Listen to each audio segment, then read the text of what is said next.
I don't care. I don't care. I have no sympathy. Don't care. I don't care.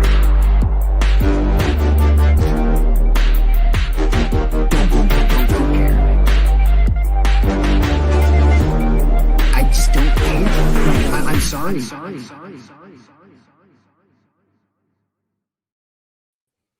Hello, and welcome to the Plunge In. We're back at it again. It's Thursday night. Thirsty Thursday. Chugs, what are you drinking tonight?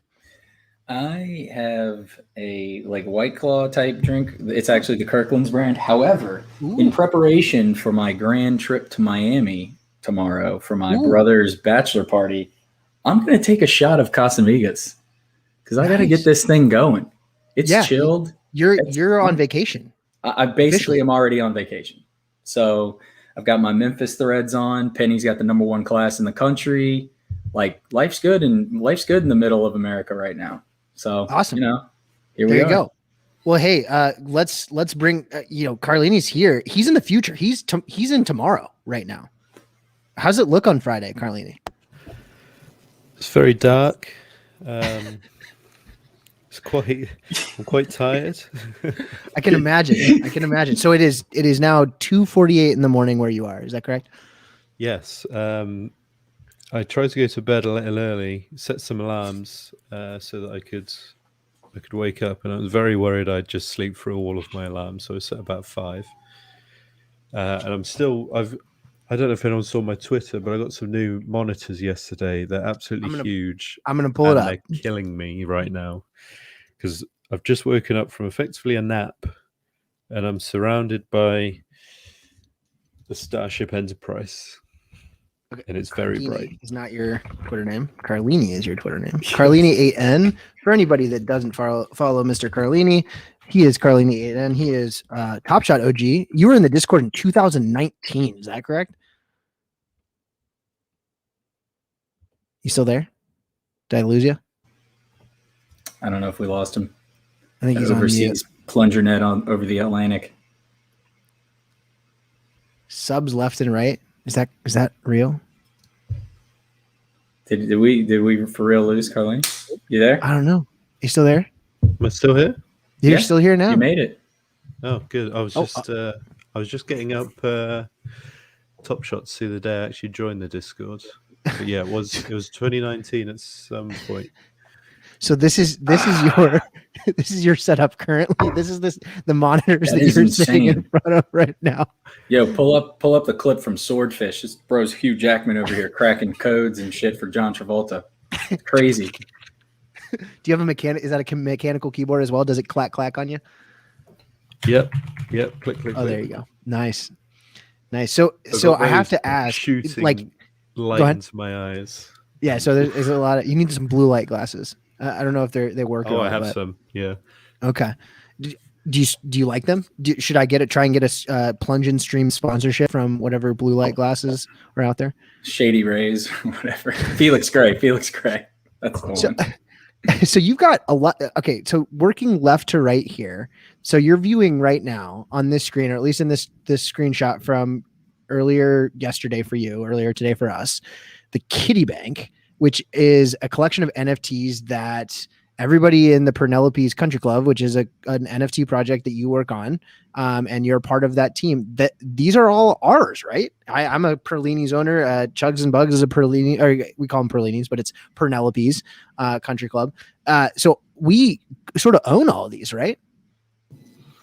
Yeah. So the Kitty Bank is fractionally, it's not yet fractionally distributed because we're working with Fractional to try and generally when you fractionalize something, that's it. That's what you fractionalized. But we want. We lose him again. You there? Check. I think you keep hitting. Something is keeping muting you. I don't know what it is. There you go. Whatever you just did, it unmuted yourself. You're back. I'm just trying to stop. I see this. First time I used StreamYard. There it is to again. me, but Yeah. I'm not sure what that is. Oh, I wonder if there's some. so yeah, fractionally owned. Damn it.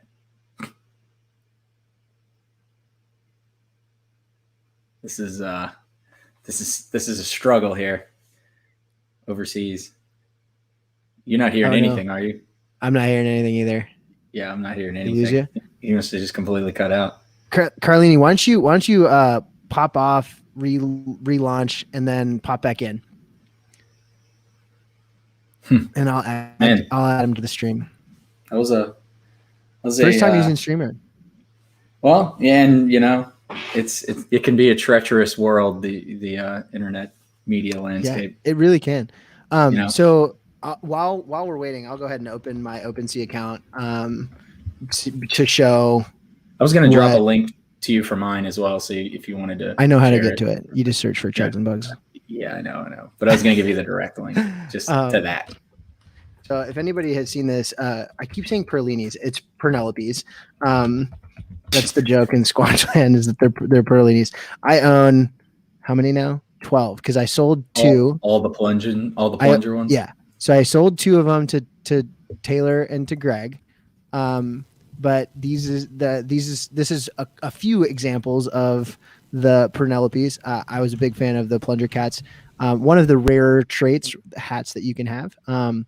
But yeah, we were Carlini, before you fell off, you were talking about sort of the kitty bank and sort of what the kitty bank is going to do for the Pernelopes owners. You're working with fractional. Yes, so it is fractionally owned, the whole kitty bank, and we'll continuously add to that with our the revenue we take from secondary sales.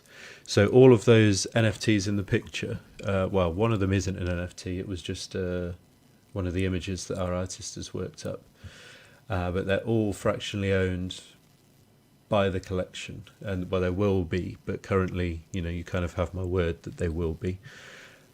Seem like a trustworthy guy. I'm going to take your word for it. And it's interesting because I think there are a lot of people that take your word for it and trust that you will deliver because you've consistently done so over the last 3 or 4 years. So for everybody that may not be as familiar with you and your story and sort of how you came to be where you are today, can you give us the 30-second, 1-minute spark notes of like how you were introduced to NFTs and how ultimately you are now at the helm, or at least, at the helm with other people on an individual NFT project like this? So I guess into NFTs first time was, so my son now is 3.5. We were in a hospital a few months before he was born, and we had to stay the night. There was something was up for some reason. We had to stay in the night over the hospital, and I had a chair to sit in, and I had one of these hospital tables and a laptop. I was just browsing the internet, and I saw something going off about this new people are buying and breeding and then selling cats. And I was like, oh, what's going on here? So it's probably about this sort of time of the night. I'm on a laptop, hospital Wi-Fi, and then I learn about CryptoKitties. And from that point, ETH into MetaMask, start breeding cats, buying cats. I was actually watching a Twitch stream where they were just constantly updating you on floor prices of the cats. And if you think the WNBATopShot funnel, if you think back to the start of the year, was insane about how much supply there was and how much demand. Now imagine Dapper couldn't produce any packs, and all the packs were by breeding. A bit weird, but if you bred your moments together, so it was all the people that already had cats that were providing cats for the people trying to come in. And this was the first ever viral NFT. First time most people, CryptoKitties reached about 100,000 people, which is tiny big now. But then you went from maybe 300 people knowing about NFTs to, in a 2-week period, maybe 50,000. They were all just funneled into cats, and I was just buying them, and then I was breeding them, and then I sold them all, and then I bought some more. I was basically buying and breeding and selling cat farms. And this is 2000, I guess, 17, right? late 2017, basically, right? 2017 December, maybe the 5th or something like that. Yeah. So coming up on 4 years here. It's crazy. Yes. Crazy times. All the while they had Top Shot sort of like the wheels were kind of maybe not right then, but I mean, Top Shot took years before it actually came to what be, we right? did that month was we killed Ethereum, which, funnily enough, everyone was going mad about gas getting to 100, which now is incredibly standard. Standard, right? Yeah. But then, like, you'd have all the Bitcoin maxis shouting off, you can't possibly, Ethereum just can't work. 100 Gwei, mental, not possible, not sustainable. And from that, Dapper raised, I think they've said, they've said it out there somewhere, so it would be fact checked, but something like $20-30 million. And that was huge for any NFT project. Punks, they gave away for free and made nothing in this time.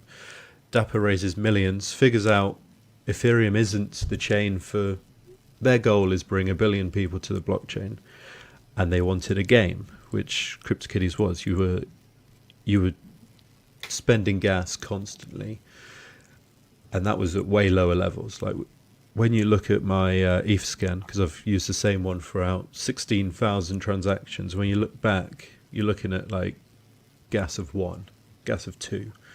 Oof, sometimes I push the boat out with 5, and this was at low levels. So there was this huge funnel, but then throughout the month you'd be breeding at these low gas levels, and even at those levels what Dapper wanted to do was unsustainable on ETH. So Roham has said they use these funds to produce flow for TopShot effectively. So without CryptoKitties there's no money to make flow, and without flow there's no TopShot, and with no TopShot, I don't know, however much of your stream wouldn't know anything about I wouldn't. NFTs effectively without CryptoKitties. So it's like a long... Probably not. Yeah, I think it's one of those things where the gamification of NFTs in a lot of ways is sort of buzzwordy right now. And I think a lot of us are sort of anxiously awaiting and anticipating some of the things that Top Shot's going to bring with Hardcourt and what that means for the underlying NFT techs or tech that and the moments that supplant it. But it is sort of interesting. It's funny, sort of lots of conversation in the NFT space generally in the last few weeks has been around, and you see Gary Vee talk about it a lot, like going back to some of the original stuff, like the archaeology stuff of digging things out. And there's been a handful of examples of those types of things where like Mooncats got re-rescued a few months back, and the rocks now are going off. Or what's the Striker? Crypto Strikers was the other one. Crypto Strikers, the stupid Gary Vee cards was on about.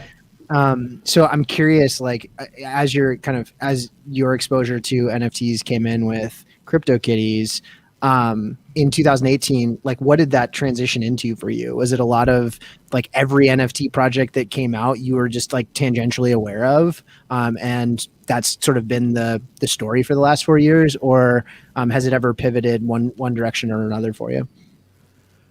Well, if you just think how it is now, this 15 drops a day of all these different stuff. Back then, not as many people knew how to launch these products. OpenSea is the big one. Right now, you don't really have to do much to launch a project. You can get it out there, and you just know OpenSea is there. That gives you the visibility, and you can sell on it. Back then, there was no OpenSea. So if you wanted to sell something, you had to figure out how to sell that, which CryptoKitties they talked about in the early days, how like 80% of the time at the end of their production was all about how to actually make this thing sell. How can they actually let you sell it? So often people just underestimate how much OpenSea adds to the space, because early 2018, everyone was mad about, it was dividends. You would buy a project. So let me think. I'm trying to remember. There was something like cryptocars.net, and there would just be 10 cars. And I would buy a car, and if I bought, say, number 3, it wasn't like I had an ERC721 of it. I just had Number 3. Yeah. It was like I think it was an ERC, a reskinned chit token, effectively. Okay. And I would never ever consider selling it. You didn't. What you hoped is more people would buy afterwards, because whatever the base price was, that's how much it cost. The dev would get that much, but then everything above that you would get as an early buyer. So after every buy, the price went up a little bit on almost every project, but the dev didn't get that price range. So you see things like Hashmarks had a huge FOMO ramp, and all of that went to the devs. Well, in the old days, all of that would have gone to the people who bought in before you, because they couldn't sell their thing. They would hope to get dividends on those things. And it was just like a shill fest of getting people to buy in after you, because then you'd get some money. Yeah, royalty model. It's a pyramid. It's a pyramid. It was, yeah, which I don't know how Not I feel great. about if it's scammier than now, but I mean, I deal with that constantly. Like I have this, there's so much conversation about like passing bags, right, between people and what I have like internal struggles with that of like, when is it okay for me to talk about something that I am interested in and I have a financial stake in? And it's also a huge reason that I have just fundamentally not essentially accepted any offers to promote things, right? Like I get 5 to 10 DMs a day, probably asking that icon right there is probably a DM from someone. Hey, Plunge Father, as a thought leader in the NFT community, would you like to promote our, insert name of project here? Yeah. And for the most part, they're offering ETH or paid in kind stuff. And like, I just don't want to deal with that, of having to like cross that line of what is artificial inflation of things versus like actual genuine enthusiasm for something. And I have so much fun interacting with and being a part of these projects that I really don't want to sort of have, the financial ramifications and the, financial sort of ethics problems that come with that. But when my friends and people that I interact with in the NFT space are interested in like a project, I love bringing people on to talk about them. So someone has just said that Perlini's or the PERs are zooming right now. So I'm just gonna say the current floor Perlini right now is 0.16, and it's actually a fucking dope looking little guy. Like I'm not like just objectively, like it's cool looking. And again, it's not Perlini's. I keep saying Perlini's because of Penelope's. It is Penelope's Country Club. But I just sent you the link, Plunge. You pull it up. It's like the floor one, if it's still there, 0.16. Like it looks cool though. It's like a cool little beanie guy with little snarl eyes or whatever. Like a beanie's at the floor. Yeah, I mean there he is, just sitting there, black beanie with blue eyes. Okay. Just to dovetail kind of a little bit with what you were saying, Plunge. And I don't want to like make this like a soapbox thing, but I couldn't agree more in terms of like I haven't taken anything from anybody formally for a project either. I just like talking about what I like, and you can see what I have and see what I'm involved in if you want to follow along, whatever. But it's not like I'm not here to tell anybody what they should or shouldn't do. I have things that I like, or I've made a connection with the people that are involved in it or whatever, and I kind of like what their mission is or whatever, and that kind of ends there. Like there's nothing else to it. So, but yeah, freaking this floor Penelope though, is actually a cool little guy. Yeah, I'm constantly on the prowl for my plunger hats. So thank you. I don't know who decided on the team that plungers were a good idea. I don't know if it was directed at me specifically, but it worked. If it was. It was the artist drew loads of different things. Like there was so many things got cut. This guy. Like we had extras, like we had hoodies, lots of different glasses, lots of different hats. Laser eyes? Was laser eyes in the conversation at one point? Was not, no, I didn't want to go down that line. I feel like it's like a requirement to ask about it at least. And our artist isn't from the crypto world. The artist is my cousin-in-law, if that's a relation, like my wife's cousin. Which I knew they could do the art, but so I pulled them in for it. But they didn't know any of the. I had to be like, right, here's punks. I want beanies. Go look at these. So we have a comment here. It says the story behind naming Penelope CC is great. What is the story? So last year December, I started NFT boxes. With Pranksy, and I was the building side, and Pranksy was the curator and sort of public face and marketing side.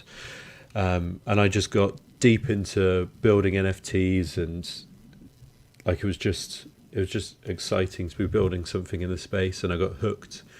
And then I ended up parting ways with NFT boxes, but I had a team of people that I wanted to hire. So we sat down and said, right, what do we want to do? And we came up with the Cool Cats Country Club, which was CCCC. And this was before. So we were clearly going to be invited. This is before Gutter Cats. Yeah, and so Bored Apes had happened, but Gutter Cats hadn't, and the plan was to do cats. And I was at one point the plan was to. I was actually in talks with El Dumbo, because I knew El Dumbo pre NFTs. So I was we used to do the same gambling thing. It comes full circle. So El Dumbo, Pranksy, and myself were all in a Slack before 2017, December. And we were all... This is some super OG talk right here. I love this origin story stuff. Keep going. I didn't know how many Cool Cats had completed the set, so my original plan was that we airdrop a Cool Cat to every completed set. So I thought there'd be like 200 or something, and then a little more. The rest is it's like 2,000. I'm like, that's actually quite a lot of people that would just dump straight away on us. Maybe that won't work out. So we were thinking maybe we then give 200 in a raffle away or something like that, but then we had to change the name because obviously Cool Cats happened while we were building, and we were like, oh my god, they've done really well. Like the Canine Country Club was sort of it created a Twitter at the same time as Cool Cats. We were like, oh my god, there's Cool Cats here, and there's a country club here. That's our whole name, making a Twitter account before us. What are we going to do? So at one point my wife just started spitballing. She's a writer and creative, and she was just coming up with trying to make a pun on the name, because the Cool Cats was kind of, a play on the Cool Cats set. And she was so Carlini. And there was something to do with Claw. I can't remember if it was like the Santa Claus Country Club or something along those lines. We ended up going with Penelope's Country Club, just with the name straight up. That's awesome. That is so awesome. So I don't know, I've probably told the story 2 or 3 times at this point, but the day that the Cool Cats NFT dropped, they were a couple hundred into minting, and I found out about it, and I was real mad. And I remember you. I went into the Discord. About it. I went into their Discord, and I just started firing off like really fiery tweets, like, you need to cease and desist. This is like unacceptable naming. And I was half joking. And then they right when I got in there, they lowered the mint price from 0.06 to 0.02, and I was like, okay, I guess I'll buy 3. Might as well. And the rest is history. I still I don't own any of the 3 that I minted initially. I gave one to Alan from Dapper, and he still has it. Thankfully I think he still has it. But one of them just got snatched up in one of the run-ups on accident. I had it listed at a joke price, which I've now learned, not financial advice, but if you don't want to sell your NFTs, like don't list them because otherwise they're going to get bought. Or instead of listing it at like 0.69, do like 6.9. And that way you're okay. Because that's what it was. You were on. Yeah, I was on Overzet stream. You were on Club Top Shot, and it got picked off while you were on there. Yeah. So you guys got beat to the punch on Cool Cats, but Penelope's came out of it. So talk a little bit more. I know that we sort of hit on the Kitty Vault stuff, but talk us through like some of the really interesting stuff that's going on with Penelope's. Just the one thing that stuck to me is like you guys are salaried now, right? You're paid out for 2 years, and like this is the focus, right? So we're salaried for 1 year at the moment. 1 year. We have kind of built 2 years in. It's on our roadmap for when we hit 4,000. Well, I say when. If we hit 4,000 unique holders, we then say we're here 2 years regardless. And that's not. If all goes well, it will be much, much longer. That's a flaw. We will be working for. Currently, it's 1 year. If we hit 4,000 unique owners, 2 years. NFTs die, we'll still be somehow working on an NFT project. ETH dies, we'll still be doing it. Maybe I don't know. ETH completely gets rugged somehow. Maybe we then try to transfer to another chain. But everyone on the team is salaried, employed. It's a company in the UK that's properly registered. Got to pay, tax, all that sort of nonsense. So the only money that we're taking out is salary and tax. And salary is I guess, if I obviously won't tell people my team's salary because that's quite rude to put out there. But if I did, you'd be like, oh, it's modest. That's a normal person's salary. You'd expect. I'd probably get paid this just to retweet someone's tweet. I get the same DMs, and I'm like, would you retweet? And just delete. I'm like, no, not doing this. but it's a good salary, but I'd say you wouldn't say it's an NFT wow salary. So it is modest. I get the same. Every team member's the same. That's what I take out of it.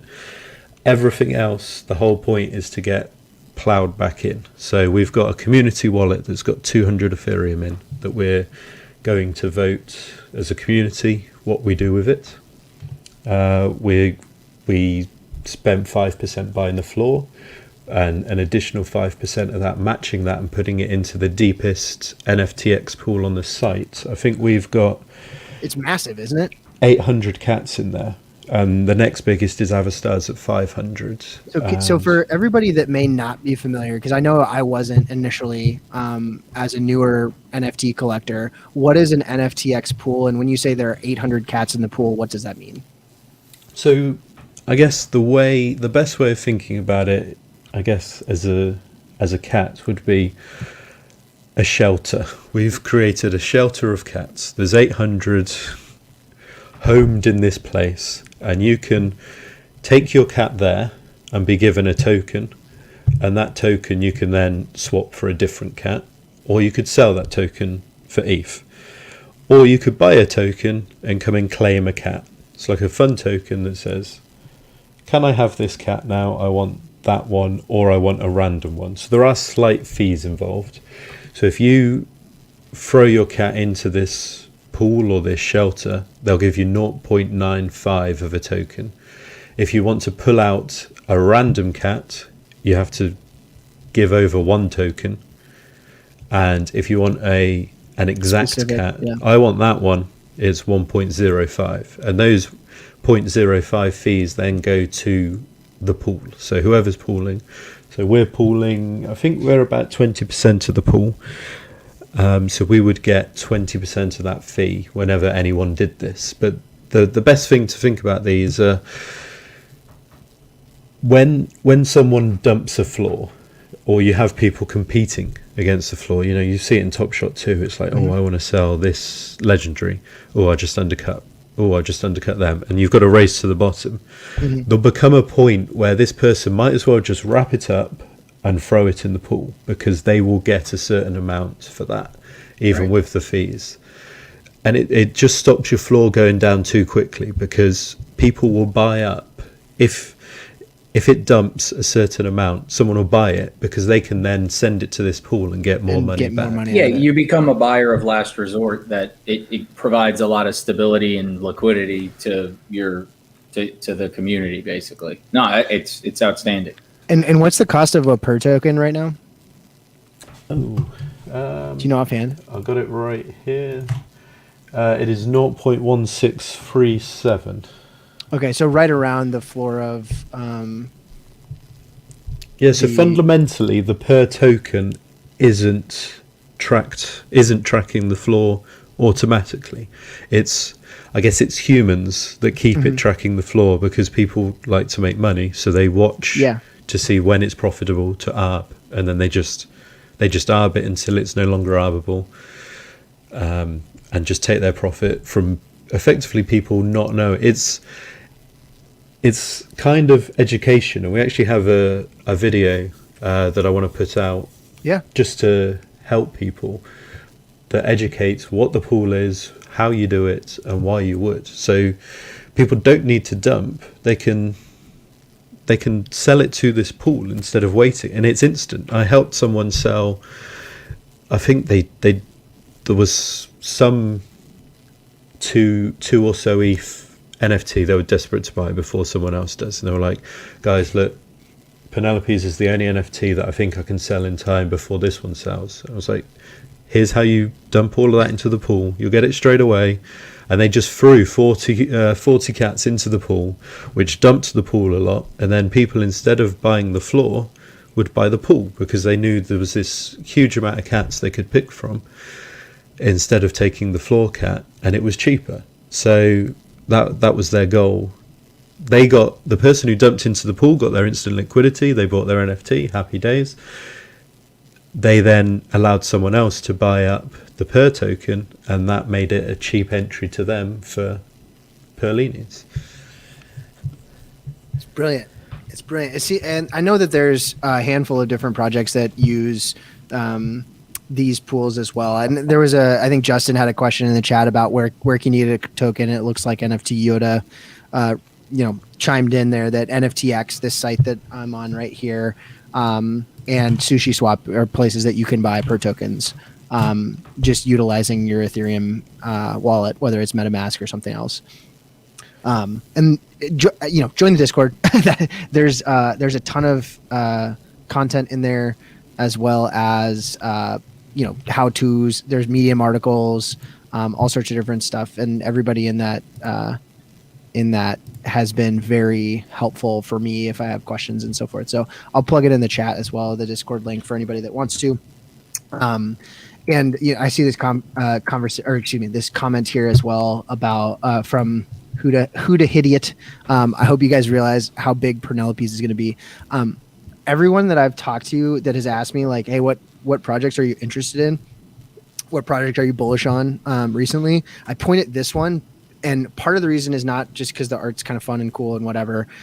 There's lots of projects that have fun, cool art, but the amount of mechanics that are happening behind the scenes that aren't even, kind of viewable to you on OpenSea, for example, if you're just shopping for a floor of a cute cat picture, like there's so much under the surface that as I sort of learned more about what you guys were doing, it made so much sense to me. And it just gave me, it's a different kind of roadmap than some of these other projects where it's like, we're going to donate money to a charity and you're going to get a companion and, whatever, right? Like all well and good. If those are your things that you care about, great. But it seems like you guys are utilizing the tech, and it's a very tech forward project, even if the art is sort of silly and childish.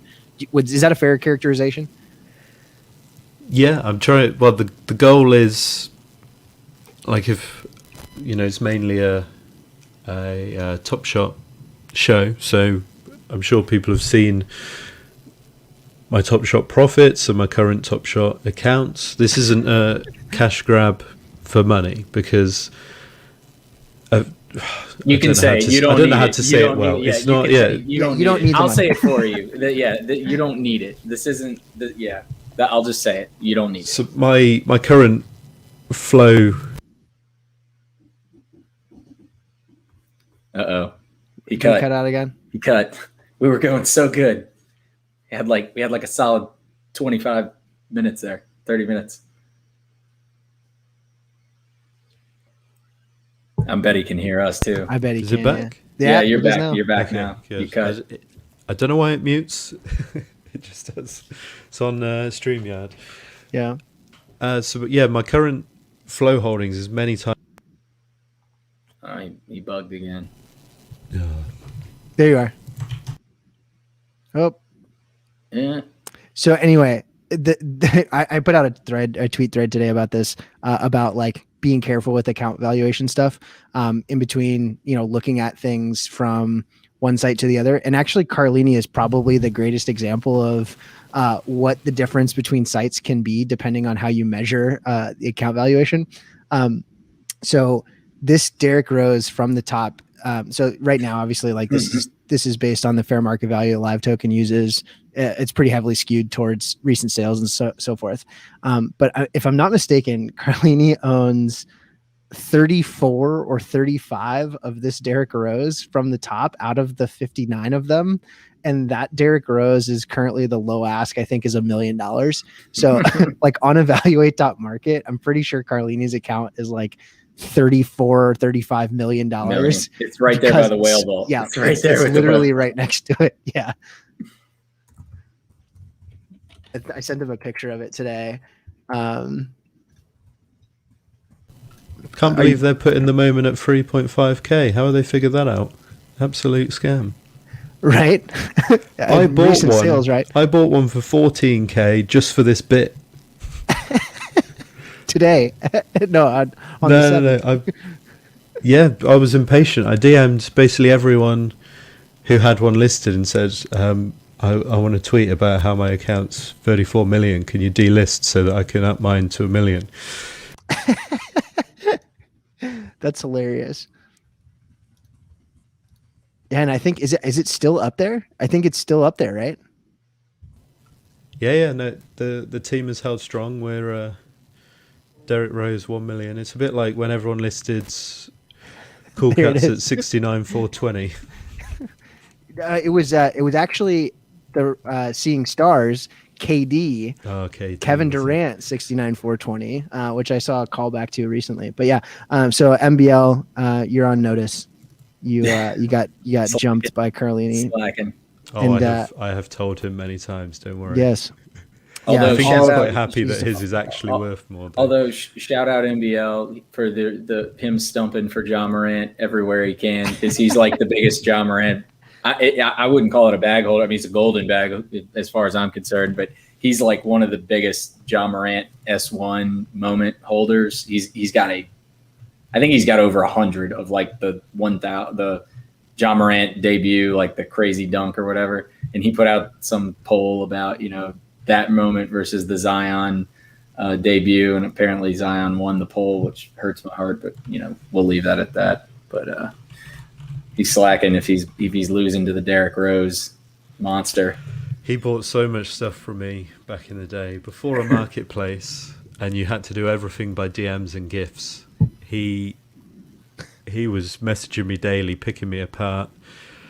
I sold him from the top Curry 30, number 30 for like $3,000, maybe $2,000. Crazy talking about those stories back then. Oh man! Yeah. But I mean, look, at the same time though, like you're dealing in like real dollars when there's kind of nobody else in the room, so to say. You know what I mean? Like there's a small group of y'all, and you're all kind of just trading these around more, having fun about it. Like I don't know. I mean, you probably had sort of a longer term vision on everything, or kind of like your thesis on what this was going to be. But like, I guess, take me back to summer of or like late summer 2020. Are you like, this stuff's, this is going to completely explode? Or are you just like, I'm just having fun. Like, this is just kind of fun money for me. Like, what was like? Take me back to that time when you guys, there was like 3,000 of y'all, and that was it. There was like 100, less than 3,000. Oh, really? I thought it was only a few thousand. Well, wasn't it like 100 to start? Were you in the like super closed beta, the first one? Yeah. So Yeah, the first 100 I was definitely in, and I actually declined the beta originally. I got a DM saying, "Oh, we're doing this basketball thing. Would you like to come?" And Alan. And you're not a basketball guy, right? I'm not a basketball guy. No, Yeah. I So have I'm been not to going to one ask you about game. that WNBA then. We'll save that for. We'll save that for Austin when he much comes to on. That for Austin. I mean, I follow real football that you play with your feet and a ball. Hey, that's what I played. Let's go. He played in college. Yeah. Yeah. He was a pretty good soccer player. So my comparisons would be just from the women's game there, but throughout, say, the life of Top Shot, there has been a very wavy sentiment of how it's all going. That like there was times where I was like, right, this is definitely people aren't buying up the moments, but this is definitely going to the absolute moon. And then there were times where it was like, oh, they've messed this up so bad. We're going nowhere. I've wasted all this money. Just a constant. It's a bit like now this year. If you think about it, this year, the highs and the lows. It was almost higher and lower. No, it was not higher. It was lower last year, I would say. Like I've shared a screenshot in the Top Shot Discord before of Alexo. I don't actually know how you say Alexo. it. I think Axlo, however you say it. Is it Axlo? Is it AXLO or ALXO? Alxo or Axlo? I don't know. I say Axlo. All I know is his name's Alex. So Yeah. Alxo. But there are loads of Alexes. So how do you? Yeah. You spell your name wrong. That's how you do it. Alxo. Right. There it is. Okay. Alxo. He is unwaverable. Like Always was confident. Insanity what he did. He would find money wherever he could to buy everything. He's like, this is doing it. He owns everything. He owns literally everything. every single moment. He has every set. Yeah, he's got like the full. Yeah. Like in our group Discord, he was like, guys, I can't even remember what pack it was. Probably the throwdown one with the LeDunk LeBron. It's like, guys, this last day to buy them up, these were like $16 or something. Guys, buy up the packs. There's only 200 left. And I just reply, I would rather drown in my own piss. Frank's replies, laughing face, this. Sentiment was bad. So whenever people, March or April, whenever people are telling me, oh, this is terrible, we've never the worst it's ever been. Like, yeah. No, look at this. This is yeah. This is people with a lot of money invested in it saying this. We were lower. And then look what happened. So yeah. So looking at, I guess, having some exposure and background in other NFTs, as well as now kind of continued engagement with other NFTs, I'm curious, snapshot 826 today versus a year ago on 826, like what's the biggest thing that they were able to achieve in your mind, and what's the biggest thing that they have yet to achieve that you need to see in order for you to be as bullish on it as Alxo is? Is this Top Shot? Yeah, Top Shot. Well, they've come a long way. When did you join? January? I was January 18th, I think, was when my account was created. For me. Martin Luther King weekend was. Bales had that article where he paid $35,000 for a Ja Morant Cosmic, and he wrote an article about it. Adam Lefkoe, who's like a big Bleacher Report TNT guy, he's a big sports guy in the States, I guess. He was like doing a bunch of media hits, and like I heard it on Chris Vernon's show, who he's a Grizzlies guy, media pundit, works with The Ringer. Long story short, it started hitting the media waves in circles through there, and that's when I joined the day I heard about that. It was January 15th. Plunge said he joined, that weekend essentially. There were still base packs sitting there that you could just buy at the time. I bought one. I wish I bought 10, but I bought one, and then I actually coincidentally bought that same Ja Morant, the MGLE version, not the Cosmic. But anyway, That's when we were on. We were mid-January, so that's the context we have. So if you think that how far they've come just as a platform since then, tremendous. And the year before, so this time last year to when you joined, that was an even greater step up. So I mean, like I said, there was no marketplace, which is a huge addition. We had to DM on Discord, and they were okay with that because they kind of vetted everyone that came in, but still there was some. They'd put out a few messages about, look, you can't trade with this guy anymore because they're a bit rocky, I wouldn't say his name was. Just kept DMing people relentlessly, doing weird things where he'd accepts your moment and then he'd have to go to bed before he could pay you, or maybe he didn't have the money and he led you on to think he had the money. That was about as close as we got to a scam, and they had to sort of, tell everyone, look, just stop trading with this guy. I was selling him LeBron MGLEs for $150, like lots. 20, there he is. 30 spreadsheets. There were spreadsheets. Yeah. So shout out Wade. He was Pranks one of the would have a first spreadsheet, videos I saw. It was basically here's all my moments, here's my price, and then Luigi would do the same, and then they'd fight each other to be the cheapest. What's new? Freaking undercutters, man! It's just in your blood. You just can't help It was yourself. undercutting on Google Docs, and it was brutal. Like sending carrier pigeons. Like, well, I'm gonna sell it for $4.99. Well, I'm gonna sell it for $4.98. I'm sure they were opening each other's spreadsheets.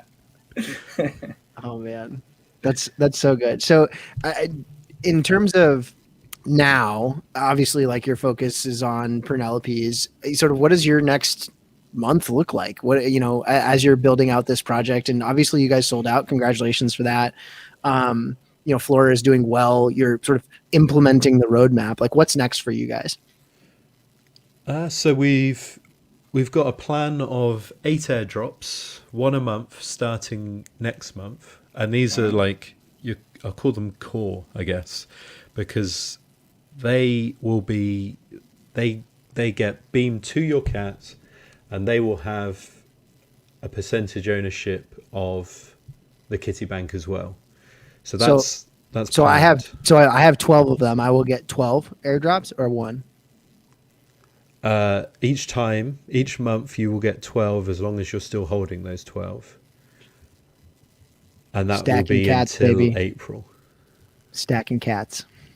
So every fraction of that kitty bank is accounted for, and the last fraction will be acceptable, I guess, reachable by next April if you so wish. You don't have to burn your cats. If you So again, and just to clarify, so the cats themselves and or the token or the airdrops, you can burn those to redeem your portion of the kitty bank, which is, you said, 200 ETH worth of stuff right now and going to go up. It's more than the kitty bank value. If you look at just the floor, is probably 450 to 500 ETH. The community wallet is the 200 ETH. So the community wallet is just for buying like kind of a DAO. Yeah, okay. That's a lot of ETH. Guys, what do you want to do with this 200 ETH? And people have been suggesting different things. Put more into the like buy the floor, like buy 50 cats back or whatever, or buy 200 more ETH worth of stuff to put in. Buy a bunch of moonshots to just stock away. No, buy Fidenzas and buy all the super blue chip stuff and throw it in there.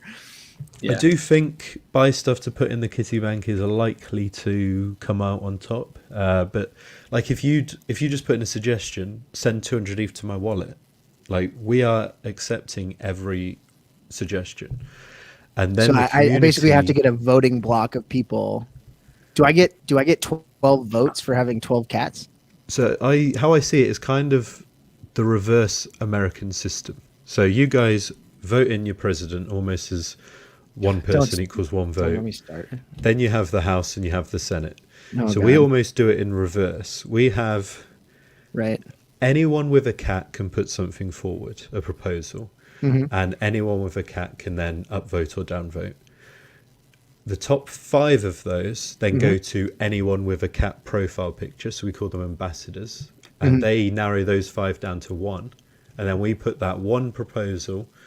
Shall we send 200 ETH to Plunge Father? 1 cat equals 1 vote, yes or no? Highest amount wins. So I can command a voting block if I get enough people on board that own cats. In theory, to buy your Hearst for 200 ETH. If you buy 50% of cats, make a Discord account for all of them, spread them all out over different wallets. That sounds guarantee. If the Penelope Country Club wants to buy the Twitter vitamin T, no, NFT. I'm not going to spend. It's not an NFT. Stop saying it's an NFT. It's not an NFT. It's an SFT. Get off. Doesn't matter if it's not an NFT. If we vote it through, that's where we've got to send the ETH. But I think you're going to struggle to get people on board. Yeah. I mean, they know the value.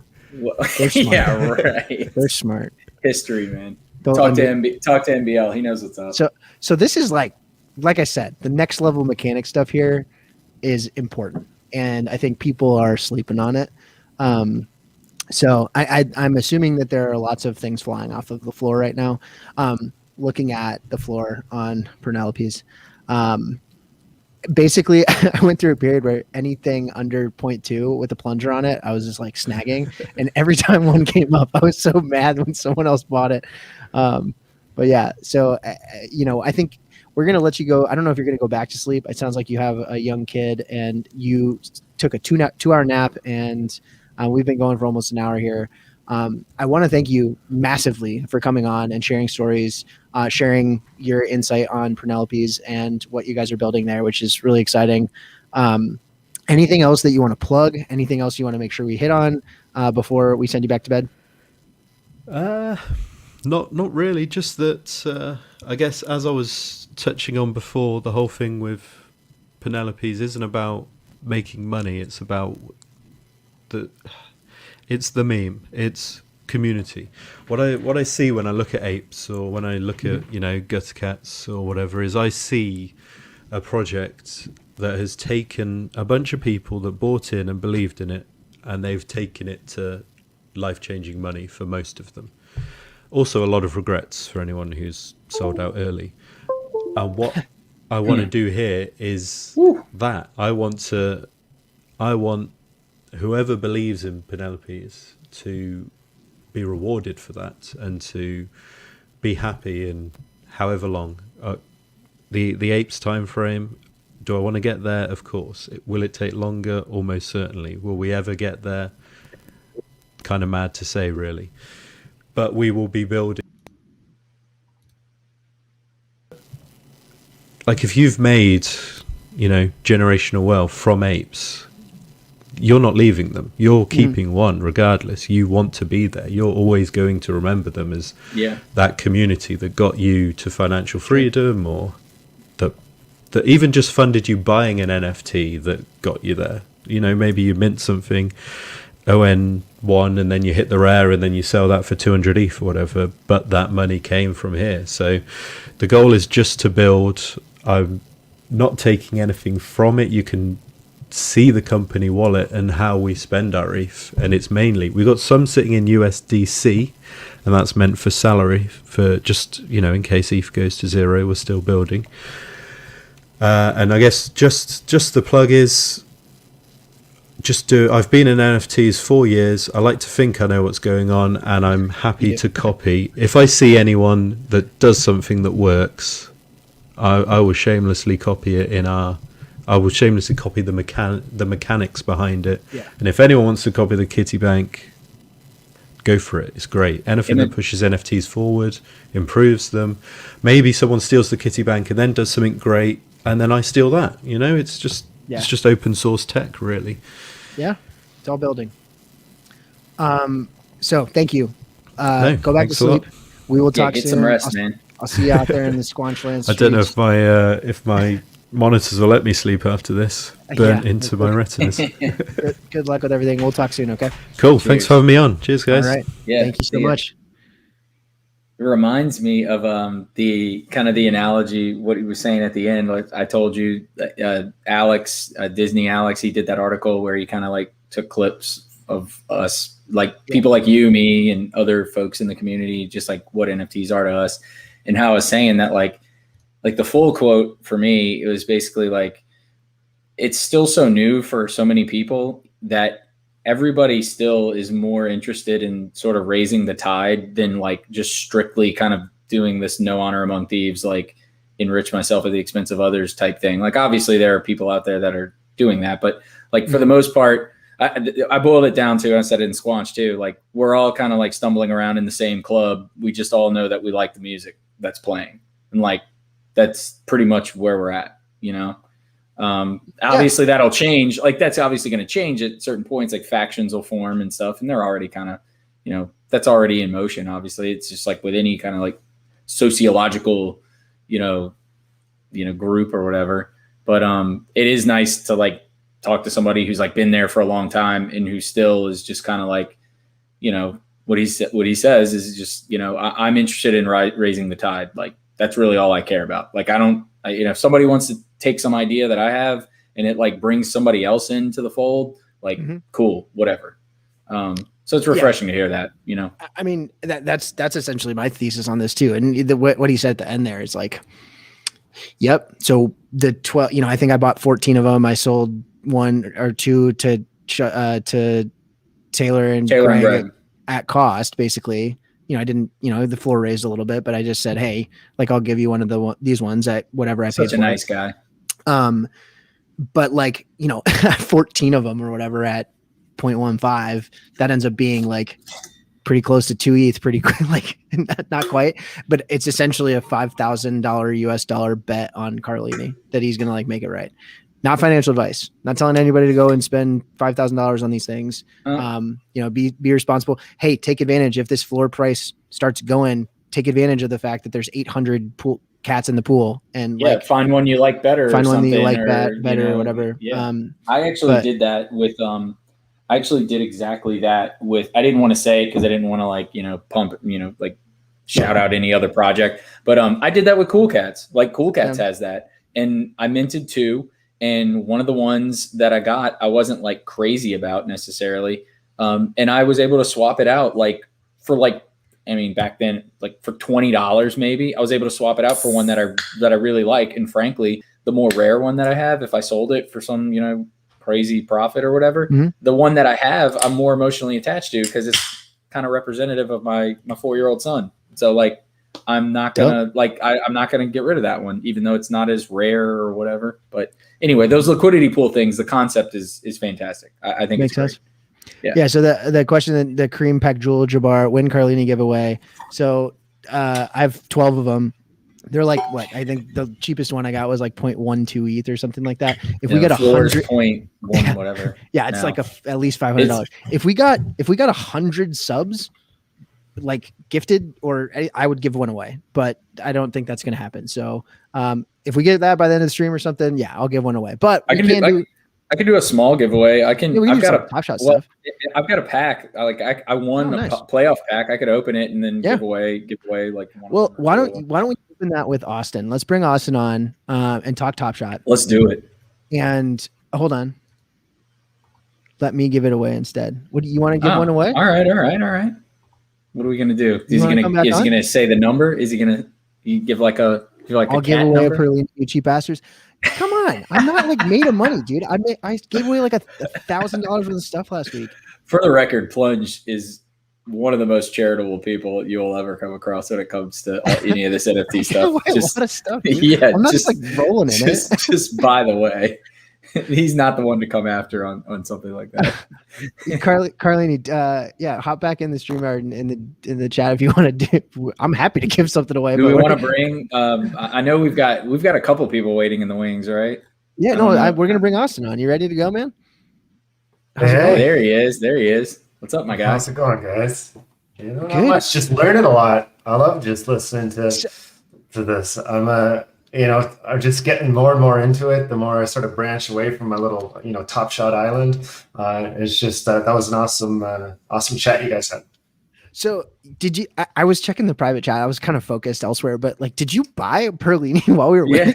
Were you looking? Have you done it yet? You're looking. No. You're circling? Scoping a few out. Okay. I think I'll take the plunge, so to speak. So, Carlini says, just do the giveaway and drop me an ETH address. Okay, we're gonna give away a Perlini. All right. A Penelope. All right, so that's dope.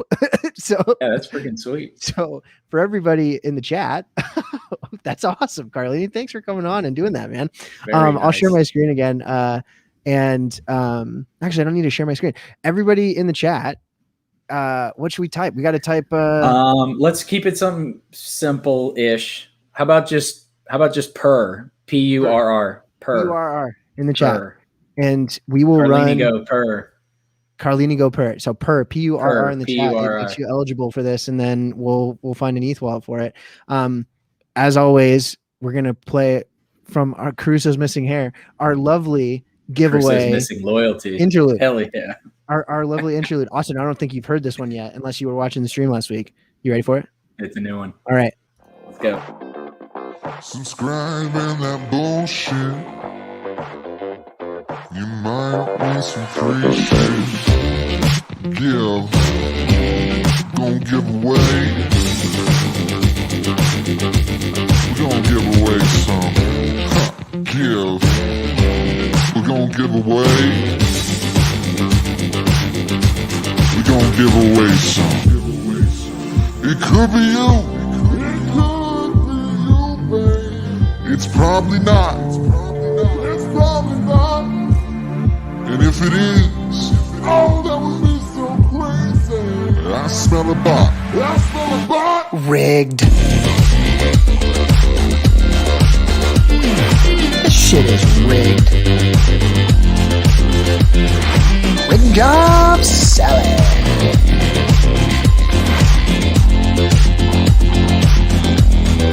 Come on.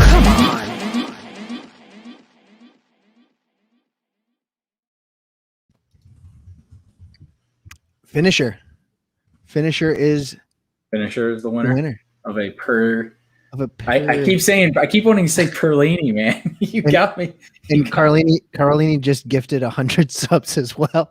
Oh my gosh. Well, there we go. Man, there we go. Legend of the game. Indeed. Holy cow. I think everybody's now a subscriber based on how many people we have in the chat. Pretty much. Hey, that was awesome. So Finisher, if you're here, you need to DM me your ETH address on Twitter, Discord, Twitch, whatever you want. You need to get me your ETH address. It's on you. I'm not going to come searching for you. So that's on you. Finisher. Awesome. Hey, Carlini, thanks again. If you're still here, go to sleep. All right. Austin, you're here. You're here for a very specific reason, but I'm curious. I always like to ask the people come on, like, what were your thoughts? What do you heard us talk for an hour there, but like, what did you take away from that conversation? Not just like NFT focus, but Top Shot stuff too. Yeah. I come into the space from a very specific, like, basketball media, a very tight sort of angle. And I come into, Top Shot, which is Dapper, which is, NFTs and crypto. Like, there's a lot that I, like the token Aaron Baines, like, staff expert, like, have to learn just from people in this space. And I love to be able to listen to people talk about all these, this new world, and I feel like in a lot of ways I get to learn, like, along with everybody else that's in our community, just to see all the possibilities that are out there. So that was really cool to hear that. That's what I think I would imagine from somebody in your seat, like, the application is probably what like blows your mind, right? Just the abilities that the things and the activations that you can do, because everything's on blockchain, probably is probably what sort of sets things off. But what I know Plunge has a ton of questions about this new pack coming up and everything. I'll be quiet. I'll let you drive questions. I mean, because I talk too much. I know Austin and I, like, I probably struck the right nerve for him with my with a little thread about minutes and moment selection and everything, because that's your bag, right? Just kind of like determining probably the distribution, how are players getting too many, is that a good thing or a bad thing? Like, we want to honor the right plays of the season, but we also don't want to just make it all the all NBA guys basically are the ones that are dominating all the content. So I guess pivoting though to what we've got going tomorrow, like with WNBA, what went into the process of making the selections there? And I guess we'll start, lay it out for everyone, set the table. We've got, is it 3 different packs, like 3 different tiers, and each one is of a different, one's this season, one's history, and then another one of this season, right? I guess set the table. What do we got coming? And if you want to share your screen or show anything, you're welcome to as well. I'm happy to display, or I can share my screen and look stuff up if you want to point us. Okay. I mean, well, the big thing since the announcement yesterday is we've been, just sort of reaching out to like WNBA fans, like first and foremost, just to make it like abundantly clear to people who might not be like on the platform currently, but who've just been, behind the WNBA forever. Obviously, we're working close with the W on this to sort of first introduce them to the platform. And there's a great like Asia Wilson moment. That's the first one that's circulating, the first ever Top Shot debut from the reigning MVP. But for the wider community, the first big thing is the pack drop tomorrow, Friday. And that's a common pack drop. It's some of the best moments from the first half of the WNBA season. By half, I mean, before the Olympic break. Right. So psyched about that, psyched about all the moments that are going into that one. We worked hand in hand, real closely with like the W's own people to make sure we're covering the moments that they want to highlight, but while we're also, driving the names, the most collectible, players and moments, just for our existing collectors. So the result, long story short, is we just got this, I think, pretty, top heavy drop that's going to be coming tomorrow. There will be a rare drop, a historic drop next, after this one. And then I think, there's one more common drop from the second half of the current season. Okay. And then we got legendaries coming up in the playoffs. So it's the 4 drops. That's the dope. first one's tomorrow. Yeah. So. I think it's definitely historic. Like I've been telling any of my friends, like hoops fans and stuff, I've been saying this is in text, so how it comes out, it's in text versus writing. But like I say, like this is low key, like a really big deal, at least in my opinion. And I do think it's smart to kind of, it should be top heavy because, like, let's be real, like there isn't the awareness of the league to the level of the NBA, right? Like it's not as, there isn't enough like diehards that are plugged in that know all the names like people do in the NBA. And that's not a slight to what the W has done, but it's just reality. I'm not going to, you can't, it's just reality. So it's good that you would sort of highlight sort of the best players and stuff. And that attracts people to get in and maybe take a look at stuff. And it all kind of plays into just, as I like to say with moments and stuff, narrative value. Like this is sought after because it's the first, right? It's the origin story of all of this. So that's cool. I wanted to ask though, when was this established that you guys were going to do this? Like, is this like 6 months in the making? How long was this in the works? Is this like something you guys at the end of the finals were you like, hey, we need to be doing WNBA stuff? Did they reach out to y'all? Were y'all already, to the extent you're willing or able to share, like how long has this been kind of in the mix? Honestly, I think this has been pretty much like, on the like the grand plan since the beginning, right? We knew this is a place where we wanted to get to. And then, you know, everything sort of takes a while to come together. So long before the playoffs, we were starting to put the wheels in motion just to make sure, that we timed it right. Obviously, Series 2 was a huge journey for the platform, for the company, all these things. We couldn't have just, sort of taken this on sooner. We had to get to a point where we were comfortable doing that. And it came together. We knew we wanted to do something with the W because it's their 25th anniversary season.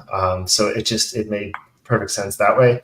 And then, started basically, the last few months we've been just slowly pushing it forward, trying to get to this point today. But so one of the questions that got asked in the chat, and I know that I saw this in a bunch of the Discords that I'm in as well, is just like, what are the mechanics of the Aja Wilson airdrop? And is there any indication thus far as to like how well the activation is working? It sounds like, or it looks like at least there are, I'm looking at the Top Shot page now, and I'll share it here. There are now 2,100 or so that are out there at least, that are opened out of packs. But do you have an update, or can you share any information about how many packs have been delivered thus far? I think we've just we've been getting like sort of like wave after wave of new signups. Those are all new signups that are getting those, that came, from a channel or another, like a WNBA channel.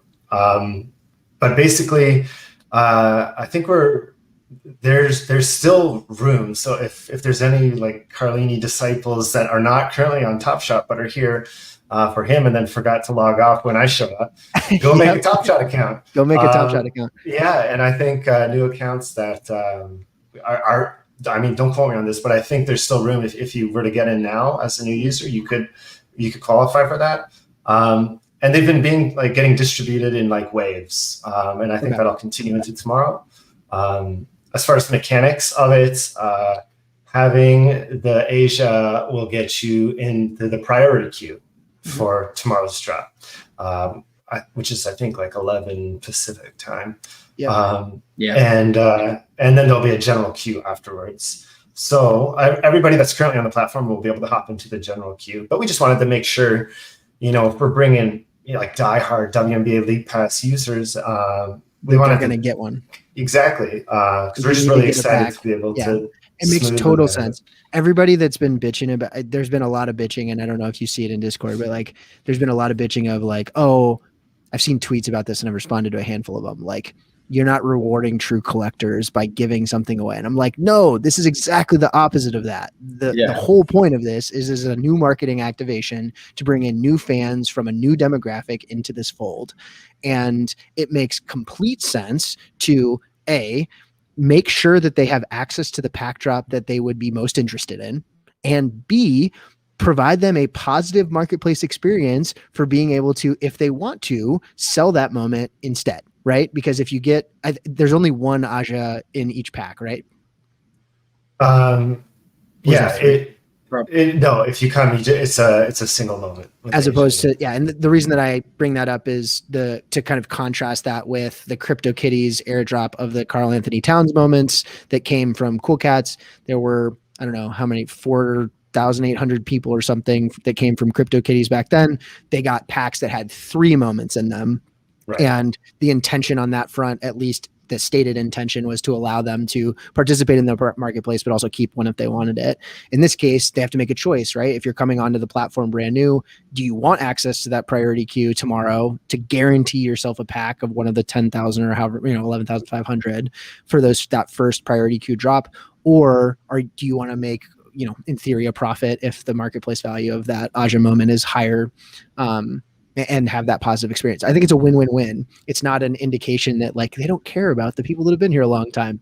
Completely the opposite. So I think everybody will have access to that. So just to confirm specific details again, three moments in each pack. All 3 of them are going to be Summer of 21 moments for the W, right? Yeah, they'll all be the summer of 21 series, and they'll all be the common tier WNBA best of 2021. And that contains 25 different moments from 25 different players. Correct. At least 2 from each team, right? Yeah. We ended up with every team had at least 2 teams, and one of the teams has 3. Yeah. I was sort of sad. I'm a big Notre Dame guy, and Skylar Diggins didn't get a moment, so I was like, "Oh, you'll see Skylar." Yeah, I know. I'm kind of. It's Diggins Smith, I think, is her last name now. She's married. Yeah. But man, there was a lot of. So I don't follow the W, and I should say I didn't follow the W. I now follow all of their social accounts, but I saw there's like beef. There was some chippiness. There was some craziness. And you responded to one of my, when you asked like, hey, ask me any question about W, you responded to my tweet today with sort of like outlining a handful of things about the W and storylines within it. So I'm curious, like, I'll pull up in the tweet, but can you give us some sense of like what's happening in the W right now? What are some things to keep an eye on if you're new to this and don't or haven't paid attention to any of the stuff going on? Yeah, it's actually a great year to sort of introduce people to the league. You kind of have multiple different sort of tiers of things that you can follow depending on what you're interested in. Like if you were to start tuning in to the WNBA season now, the playoff hunt is just about to begin. You have some legitimate like GOAT candidates that are playing legitimate roles, big roles on legitimate title contenders. Like right now, you're seeing like Diana Taurasi, Sue Bird, Candace Parker on a new team for the first time. These are players that we've grown up with. Like I've obviously been in and around basketball my whole life. I feel like I've grown up with Sue Bird. I've grown up with Taurasi and Candace Parker. So we're in this sort of final chapter of those classics, like the LeBrons of the league, the elder stateswomen, and they're still doing work. They're not just symbolic like players that are sort of past their prime. They're playing major roles on title contenders.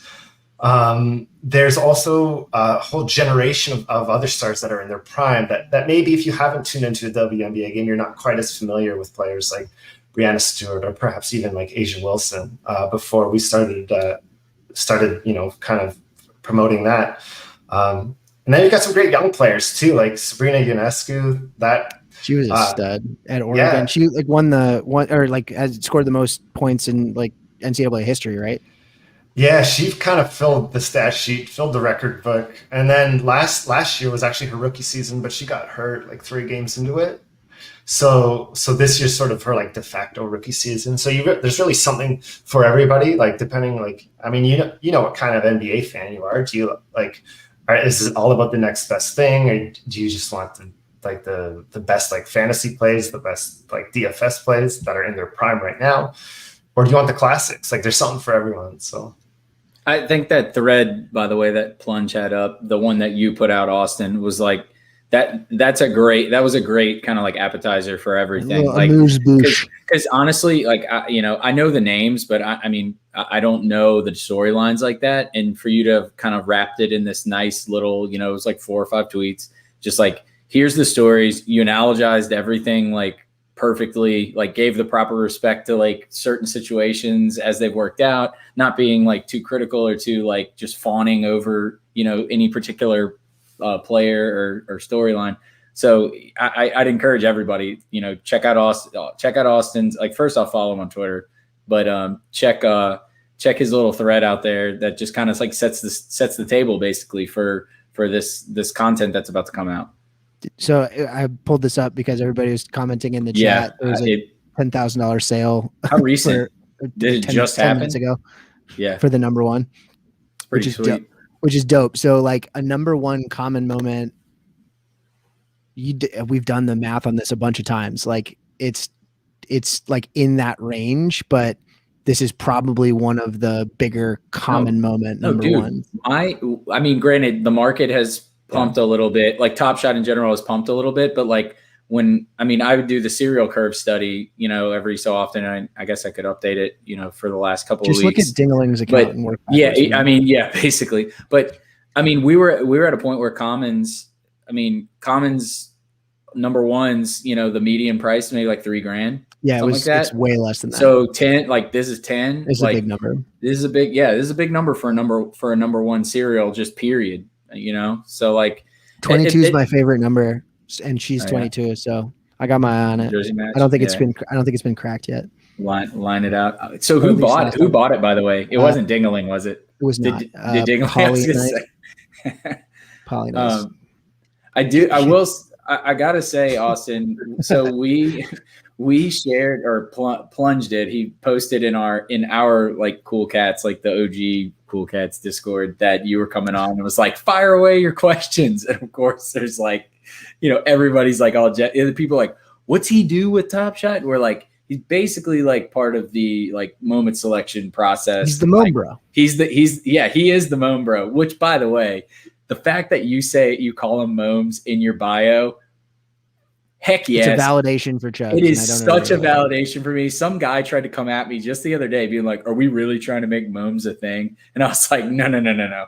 This is like, the guys that know dunks call him Momes. Like that's what they are. Anyway, pour some out for Momies, by the way. Sorry, Plunge. This is a life-changing moment, Crack. Hey, I signed up for a site and won $10,000. That's awesome. Yeah. Overlooked Beaver 8556. Good grief. Anyway, so I don't know if like you're up for it, but like I was gonna cherry pick a handful of questions, like just that I'm not gonna like ask every single one of them, but just sort of like fire away some at you. Like, here's one that's kind of broad. Who or what determines if a player gets a moment or a specific quantity of moments? Like, is there a roadmap kind of at the beginning of the year? Like, we're not going to go over X amount for a guy, or, like, what can you say to that type of thing? No, definitely. It's one of the things we talk about most. Series 2 was such a weird example, right? Because the scale of the platform was, so small at the beginning and grew insane towards the end. Everything changed. Like, I remember as a collector when I thought like 7,500 mint count, I'm like, oh my gosh, that's crazy.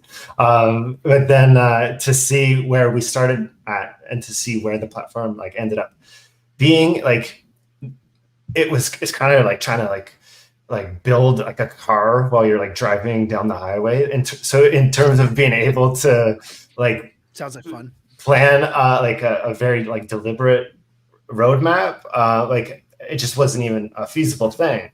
But this is one of the things that we want most, the community wants most. And so now that we're looking like forward to Series 3, that's definitely something that's in the plans, having caps so people know what to expect, right? Because I think that's so important. Collectors want that. Even we want that. Like there were times when like we didn't know what Top Shot was even going to look like a month later, right? Everything was growing so fast. But now that we sort of have the hindsight of, we survived that crazy rush, and now like we're maturing, we've got more resources and more systems in place to be able to take on a task like that. It definitely comes up. So as the sort of like editorial / content guy of the live operations team, I'm always I'm the one literally looking at the stats. I'm like, oh, like Timothée Luwawu Cabarro has logged over 1,000 minutes, but doesn't have a moment on the platform yet. Like Let's the see what we can find. Did you see? By the way, did you see that, Chugs? Did you see that that analysis that he did? Oh no, he quote tweeted it. He was like, bro, we gotta have beers and talk about this. Okay. He's like, this is like, I was basically doing what he's done. Yeah, like what I did was, he's like, I basically have like, slaved away, like doing exactly that, like looking at all of that. I did. Were you surprised at all? And obviously, you have access to more data than I do with the platform, but were you surprised at all to see that?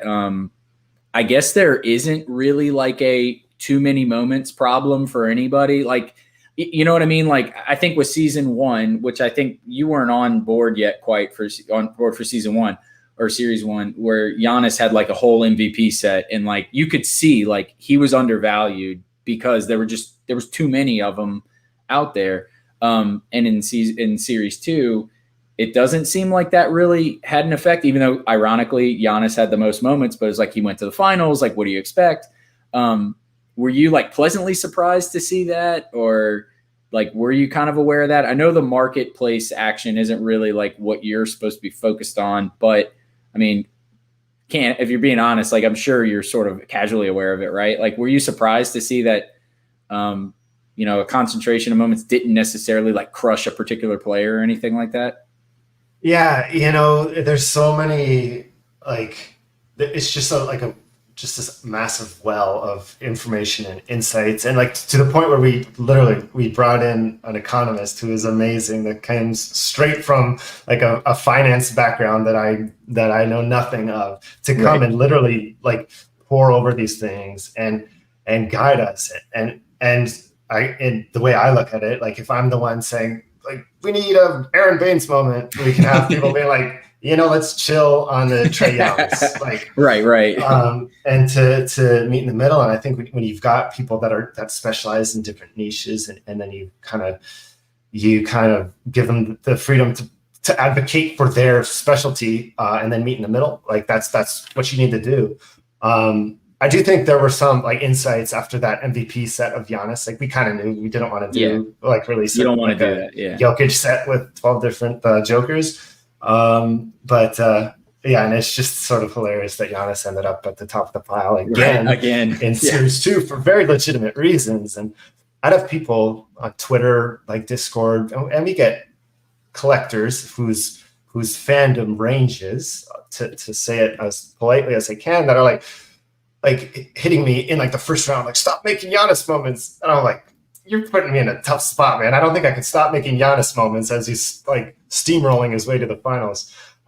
So it is a matter of striking that balance, in terms of, knowing what's too many, and also doing what the platform was meant to be this sort of record of like the narrative of the season, that for posterity's sake includes all the things that like basketball fans will want looking back on the year. But to assuage any sort of concerns about the economy, there's definitely, and like the oversaturation, I hear this word more than anything in my life.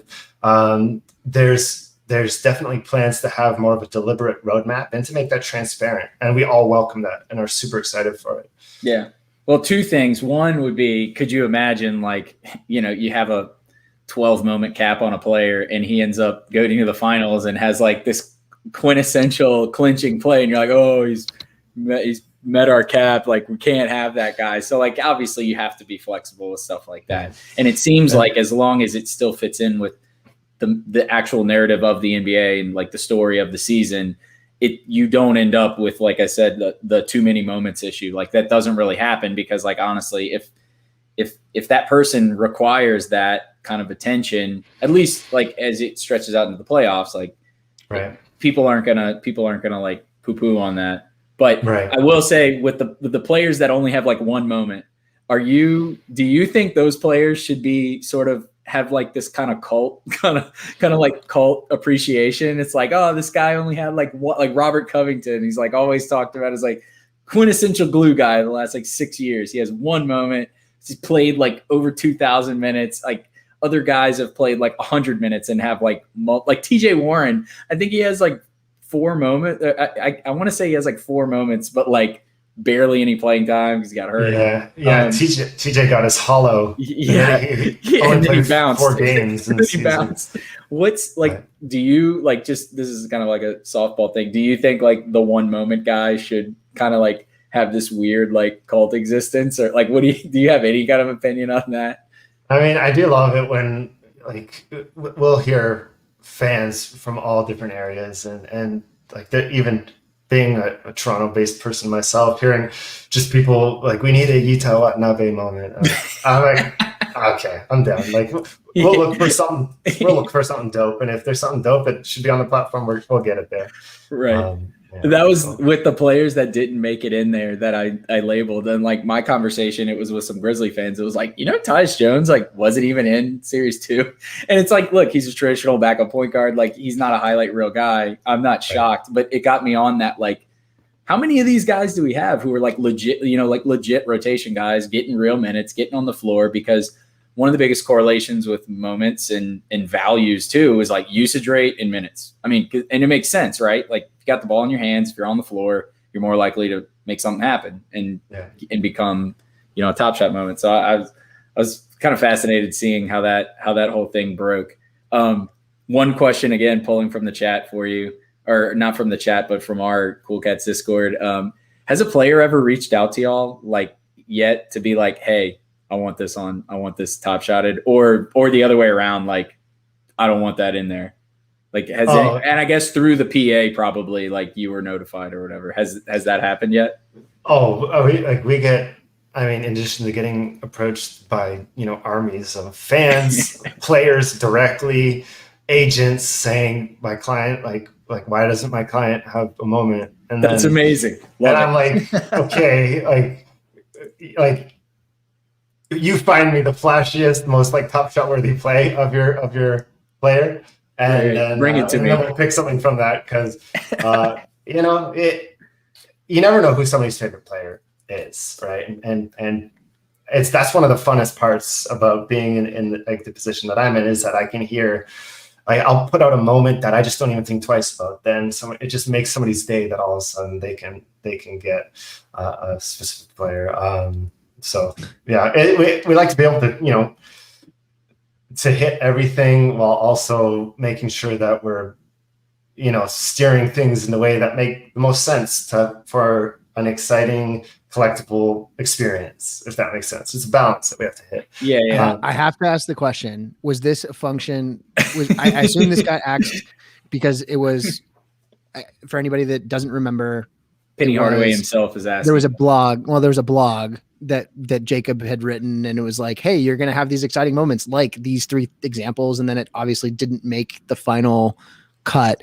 Was that a function of an officiating thing where it was like, it was a charge or potentially a charge, this Cam Johnson dunk, or was there something else that like was the reason that it got dropped? So what can you share about that? Yeah. Anytime we make a moment, period, every single time, like, there's multiple stakeholders involved with us. Like, there's us, there's all the reasons that we bring that can make or break a moment. We work with the NBA, who has their own set of criteria and wants and like goes and no goes, and the union as well. So there's all these different parties that sort of have to be on the same page with something. Right. And that example, I can say that, yeah, you're right. It was in that blog. We were like hyped as hell to get that out on the platform. I saw the cuts. I was watching it like on my screen, just blown away. I'm just so excited to be able to share that. But the realities of working with partners is like, we got to make sure we're listening and on the same page. So it was a major bummer. It kind of ruined the first few days of what was supposed to be my vacation. But it's something that bugs us, but we win some battles, we lose some battles. And I think we've got a really healthy relationship with all our partners, because there is that sort of trade-off. As much as a fan, I can share the disappointment in not being able to get that. So I've got kind of like, it's 2 questions, but it's kind of the same thing. And it's cribbing a little bit again from what other like collectors are asking for us to ask you. With the cuts of the plays, are you guys, how much are you guys able to kind of like juice that in terms of like slow-mos on certain things, and then also incorporating, I guess down the line, like incorporating the actual like live call, like if Kevin Harlan's like saying something, like is that possibly on the table at all, or is that like a completely separate, like there's agreements that need to be worked out in order to be able to include that? Like what can you say to that part of the moments? Real quick about audio, it's something that we we talk about. That obviously it's got its own sort of can of worms in terms of licensing and all that stuff. Right. I can tell you that like Dapper is not a company that is scared of ambitious like undertakings. But it is an ambitious undertaking. It's just not something we could slot in. It's not there just because we don't want it. Yeah. But it's something we talk about. I don't know if it's a short term or a long term thing, but it's just something that we are very well aware of. And as fans, we kind of dig ourselves. So if you had to pick one or the other, or I'll say this: if you had to pick, or what you think actually would happen. It's you either continue where you have more of like the player kind of after the fact, like gives almost like director's cut, like commentary that, or you get like the live call. Like which one would you like to see just as a fan? And then which one do you think is more probable or plausible or whatever? I could make room in my heart for both. Listening to of course, I love both too, but a famous play call brings you back, especially if you watched it, with your roommates in college or with your family when you were a kid, and you just remembered what it was like to watch that on TV. That's such a huge part of it. So that I could get, real hype for real quick. I also think about the benefits of just the player narration that like these guys can offer, and now with the WNBA, these women can offer this perspectives that like I've studied the game my whole life, personally. I know like a fraction of what these guys can talk about in terms of how a play is developing and what's going on in their mind. I think you look at that ESPN show where they just had Kobe sort of breaking down the X's and O's of a play. Like to me, that's just a fascinating thing to watch. And to be able to bring that insight into the platform is just a major, major W like in itself. You can make a case for just having like hype up video every time you play the moments. And dude, I'm such a basketball nerd. Even the sounds of sneakers on the court, get the actual on-court sound effects. I just get way too hyped about everything. I love all those ideas. In terms of which one I think would be first, like I couldn't even guess. Obviously, we've done some narration, and I think that's something we'd like to continue to do. And in terms of the play-by-play calls, we talk about it pretty regularly, but no immediate plans. So I just need for the Ja Morant, the Baines dunk, I need the Brevin Knight, like, ooh, like he goes like, ooh, like it's so good. Because it's like that play, like I'll stump for it forever. It's like one of the most like memorable moments of Series 1 because of the actual like game situation. It was like a minute left in the game. He's on the road. He's a rookie, and he just crams one on a 7-footer, like to basically ice the game. And so like being able to incorporate that call, or even honestly, like if you had Ja Morant, like basically being like, so this is what I'm thinking. I got this freaking dude who's like 1.5 feet taller than me, like standing in front of me, and I'm like 19 in the NBA on the road. And this is what I'm thinking, I'm just going to cross it up and, jam it on him. No big deal. Like I think that I would hope that that's, definitely like something you guys really, really want to make an effort to bring out more. Cause I think when the Conley narration came out, it was it was definitely very cool. Like it was definitely an aspect of things that everybody had been kind of thinking about, talking about, so it's I think it's something that should be kind of in the fore going forward. Yeah, and I love that. Just sort of piggyback off of that with the Torrey Craig narration.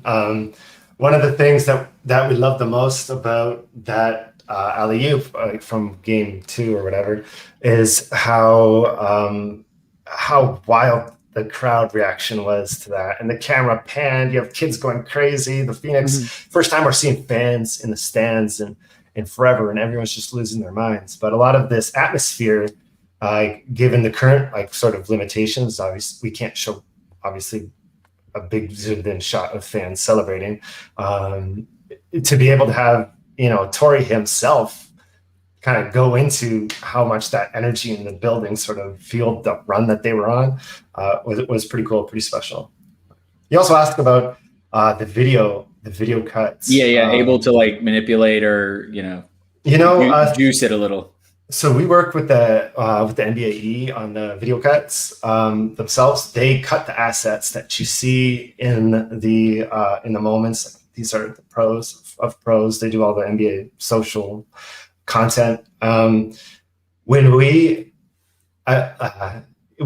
started doing the Phantom Cam footage for the finals legendary packs, like that was the first set, right? That used the Phantom Cam footage. That's why those videos are like 40 seconds long. We kind of took, I mean, for me personally, the most like hands-on, ambitious sort of, I put my director's hat on to try to make sure, like for the Giannis block, I'm like, I don't want to watch the ball. Like, let me watch Giannis. I want to see his face as he's noticing the ball is above his head. It's within reach. He's getting it. There's like maybe 3 human beings on the planet that can get to that ball. So yeah, it's an all-time play. Yeah, I want to see him like react to it. And I think this is something that the community wants, that we want, and now that we're sort of building up some resources, we want to pursue. It's just making sure that we're squeezing every ounce of value out of what a moment can be, and that goes from the thumbnail to the play description to the video asset, everything. And so I think we'll continue to. I'll continue to put my director's hat on and, try to drive things in ways that I think will resonate with our collectors. Like let me get the reactions after the play, like this sort of thing. Yeah, no, awesome. It's an unreal play. Somebody asked in the chat, Austin, what rib moms are you most excited for? I think it's kind of trying to trick you into spilling, what we might be seeing. I know we've got before you try and answer that question, have you already cut the moments? Yeah, are they already determined for the historic? The run. Well, the run. Yeah, the run. You guys already cut it back. Yeah, we have conversations about about the upcoming historic moments, upcoming run it back moments. Some of them are cut. They're fun. Can I pick on something here? So when you say historic moments and run it back, is that an intentional word choice? Are they 2 different things? Yeah, plays from not this season. Okay. Yeah, so like run it back set, but there is. I think Jacob has even mentioned this in office hours. Yeah, right. We've got the run it back, the rare set, and then we'll do some stuff at the common set as well. Okay, so the common set may not be named. Price point. Right. Yeah, exactly. It's a different price point. It may not be like a run it back set. It might be historic moments or legends or something like that. Which I mean makes a whole hell of a lot of sense if you ask me. So the way we're looking at it, the run it back rare set will always be the sort of like the place where we're going to put the most memorable, the best moments from the season, we are looking at run it back. We are looking at historic stuff and other tiers. I like this. Old cats. They're great. They're fun. I'm excited for the announcements to come. Any update on? I didn't catch office hours today. Did Jacob or anybody else shed any light on sort of when that is, roughly when that's coming? I know that you guys have been pretty protective about not announcing anything specific, but is there any update on that? Still, we'd like to get something in the off season. Definitely. Sure. Like I've had people ask if we're able to relax a little bit in the off season, and the answer to that is emphatic no. We're like prepping put it on a tweet. Someone clip that. Someone clip that. Yeah, no rest around here. And obviously we've been so excited about getting the W up and off the ground. And also, but yeah, plenty of stuff cooking. Lots of. If someone on the stream happens to crack the #1 D Wade run it back or the #3, you could sell it to Wade's for his entire crypto. He would trade you almost everything for it. Just hold him hostage. Hold him hostage. That's what you need to do. Don't ever sell unless it's your number. This is kind of a softball one for you, Austin. I think I know the answer. We might have even asked you this before, like the first time you came on, but I saw it in the chat and somebody else in our Discord had asked it too. The person in the chat, they were asking about bench reaction moments. and then the person here is like non-basketball moments, like meme moments. Have you got? Is that like? I mean, this, like, again, softball question. You don't have to go into much detail. Is that something that you guys have thought about? Like, the play itself might not have been like, some like stellar play of the season, but like the reaction and like that was what got all the run, on Twitter or ESPN, Van Pelt's talking about it or whatever. Right. Is that like something y'all consider, or like not really? Yeah, I mean, bench reactions are fair game. Like, it provided certain things, meet the criteria to be approved by the various partners, and it's there's lots of things that complicate things up to and including like which players are wearing masks on the bench and which ones aren't. Like, it just gets a little. There's a lot. Best to keep it on the court. Yeah, it's just a bit easier that way, but like just being able to capture like what makes a moment like a moment, and I think like. To get real corny here, like a play happens on the court, but the moment is the whole deal, right? Like, right. So to be able to capture that as much as we can, it's like you have to sell this. You don't have to sell this. That's perfect description. It's not corny. It's more. It's a living thing, right? Like, I don't have my playing cards or not playing card, my trading cards with me here, but like, it's a picture, and that's cool, but it's different, right? Like, you have so much more. There's so much more that you can do with the video asset than you can with other things. And it's a very, very intentional, I've heard Roham talk about like a very intentional design of how those things animate and how they fit together and how the art kind of all plays together. So I'm excited for that. I love that. So back to kind of the W side of things. And for anybody that's joined us in the last little bit, when we started talking about this, you did confirm there's 4. Can you explain that again, just one more time for clarity's sake? Yeah. So the 4 different drops that are coming. There's going to be 4 WNBA drops. The first one is a common drop tomorrow, and that has, I love the Jeff Van Gundy reference in the chat. We're going to have a common on Friday, which is going to be the best, like some of the best moments from the first half of the WNBA season, the 2021 season. So it's called the best of 2021. It's like WNBA best of 2021. That's the first common drop. And that first common drop, that'll be a part of the summer of 21 series.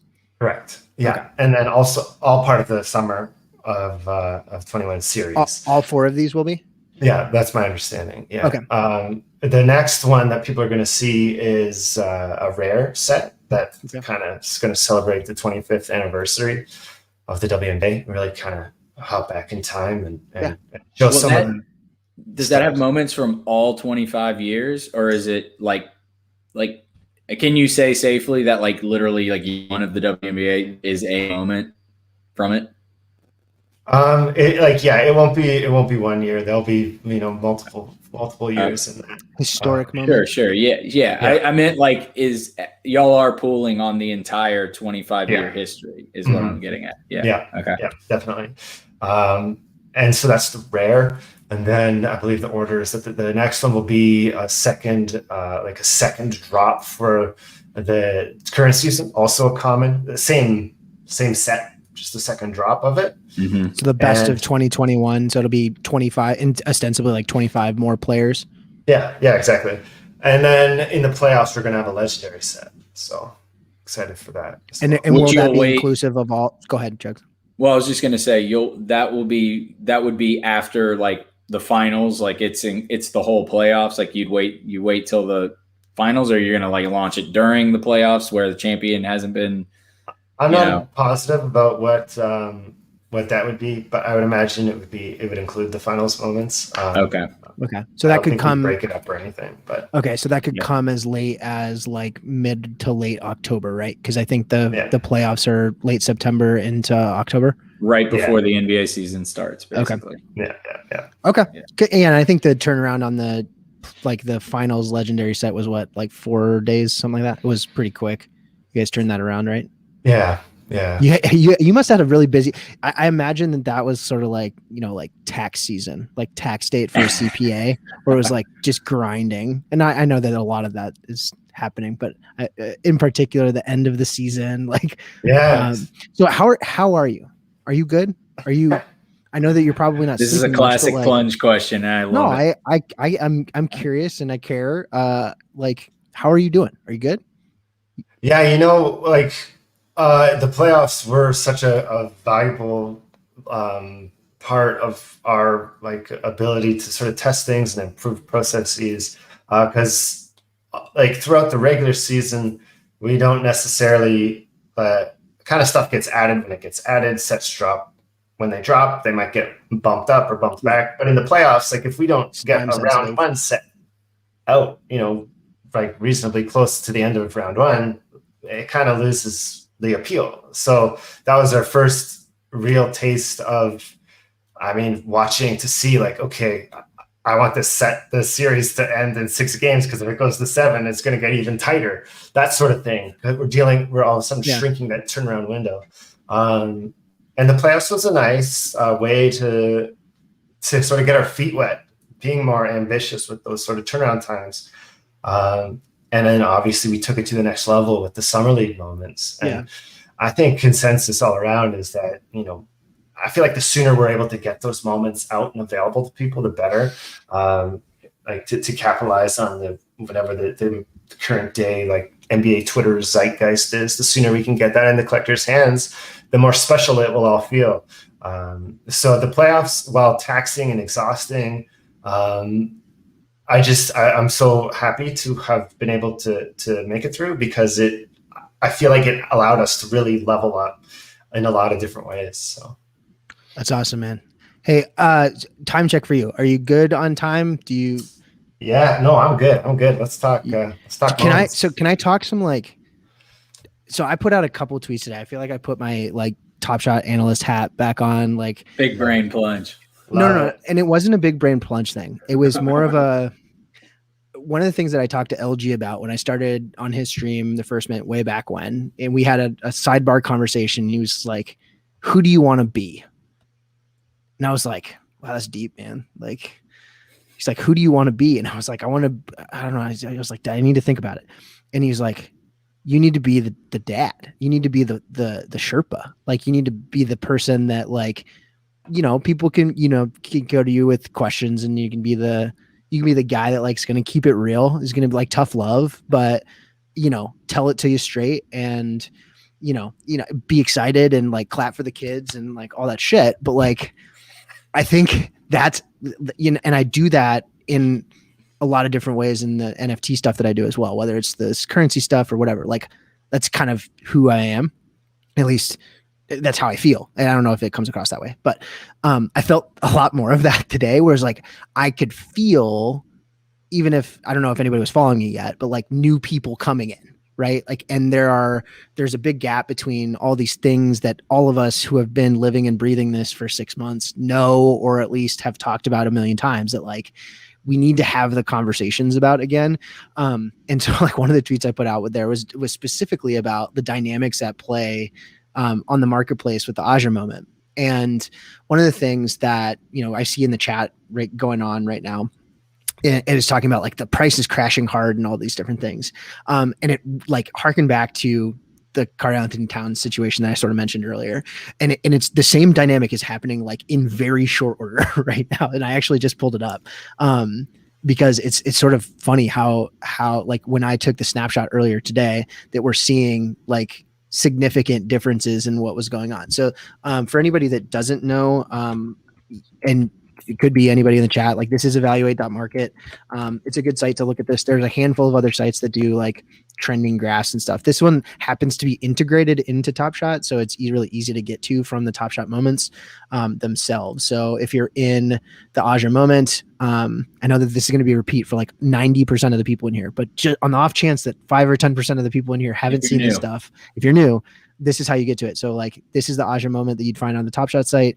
Down here, it's got some collectible details that Top Shot incorporated because evaluate.market had them, and it was awesome, and it's really helpful information. But then there's also down here a link out to the evaluate.market site. It should be here. Was it not there anymore? Hold on. This is a specific one. That's why. If you go to the overall listing page instead of the the individual one. It'll launch out to this, and you can click it from here and it'll actually launch you to the evaluate market site, and you can see sort of more details about that trading information. So long story short, when you looked, and I looked at this before, I was sort of up here, right? So like when I sent out that tweet, there are so many and so few unique owners and unique moments that are out there, because there's this slow trickle of of packs coming out, that there is like very few listings and a massive demand for this, because there's some cool perks to this, right? Like it's the first moment, and it grants you access to this priority queue pack drop. And we're so conditioned at this point to be like, give yourself the best possible chance to achieve a pack, which is good, right? And am I saying her name right? Someone is in the chat. Asia, like the continent. Asia. It's not Aja. It's Asia. Yeah, like the continent. Thank you for the correction, G Kona.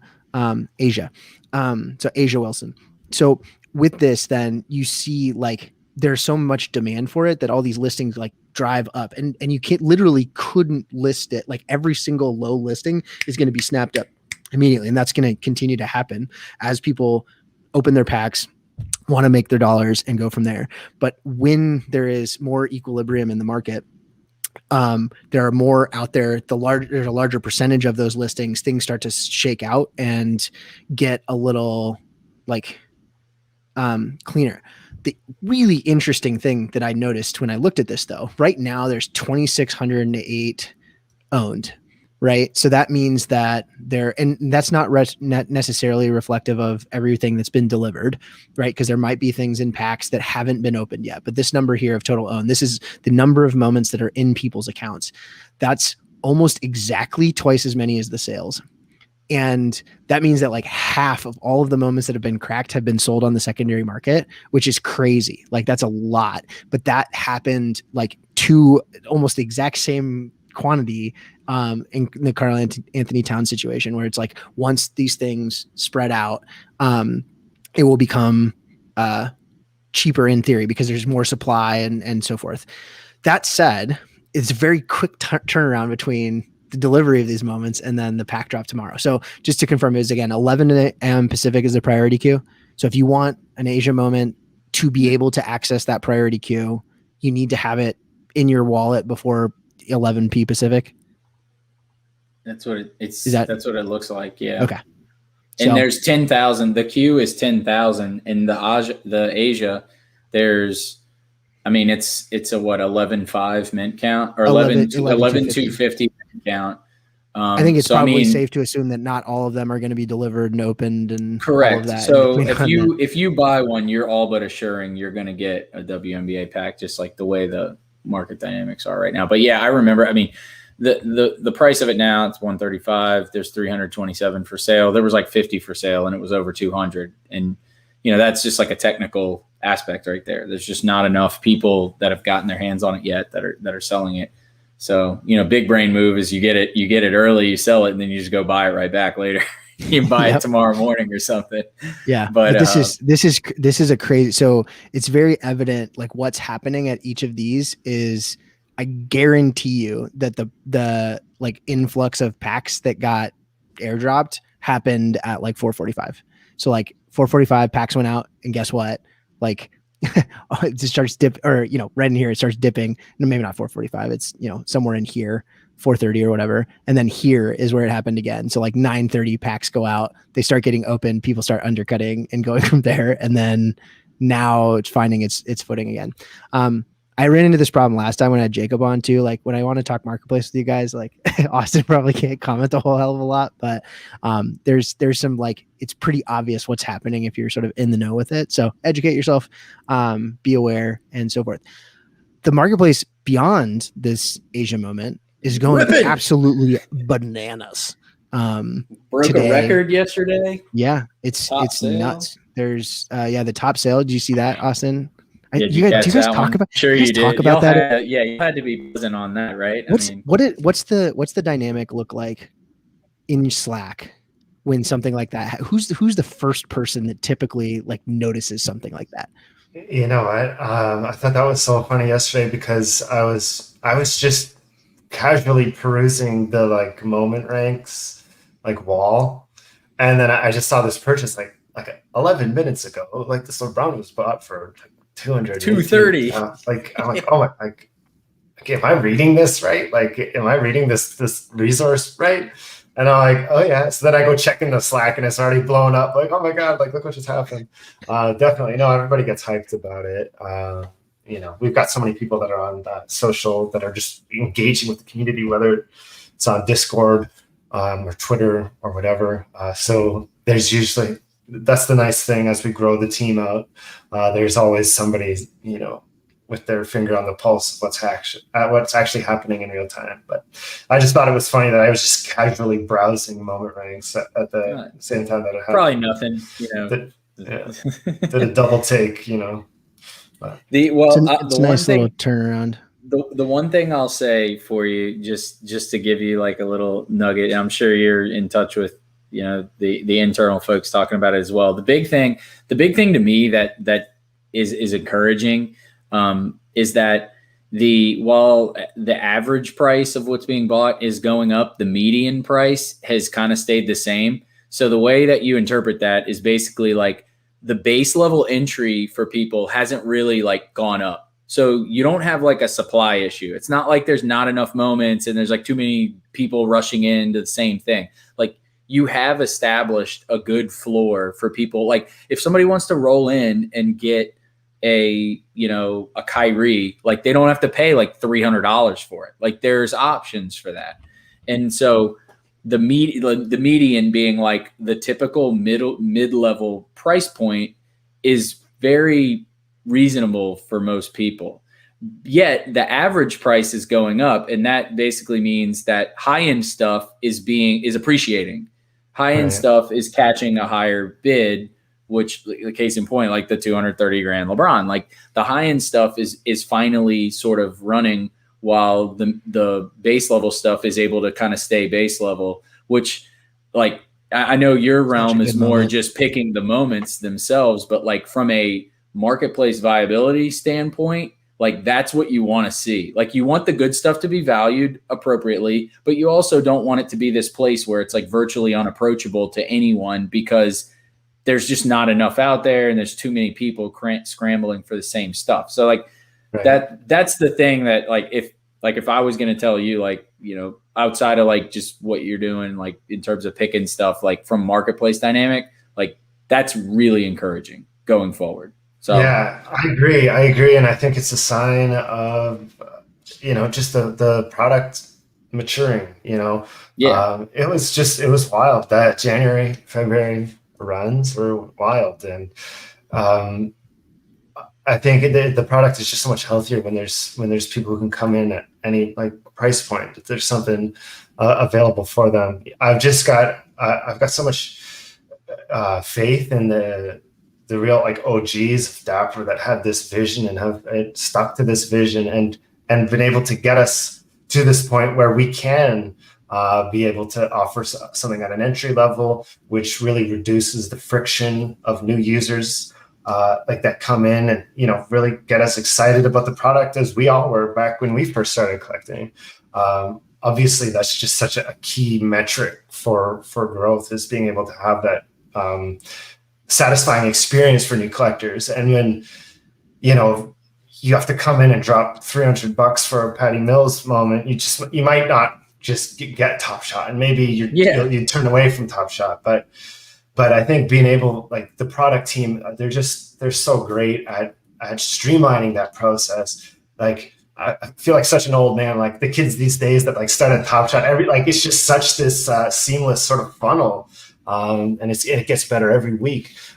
When you think back of, I mean, before I even joined Dapper as an employee, even before as a freelancer, just what it was like, and Carlini, super OG, like I'm not that OG, but I was collecting moments when I was at Slam, and it was a completely different experience. So to be able to really improve that part of the experience, I think is just such an important thing to hit, and to make sure that's always being like nourished sufficiently.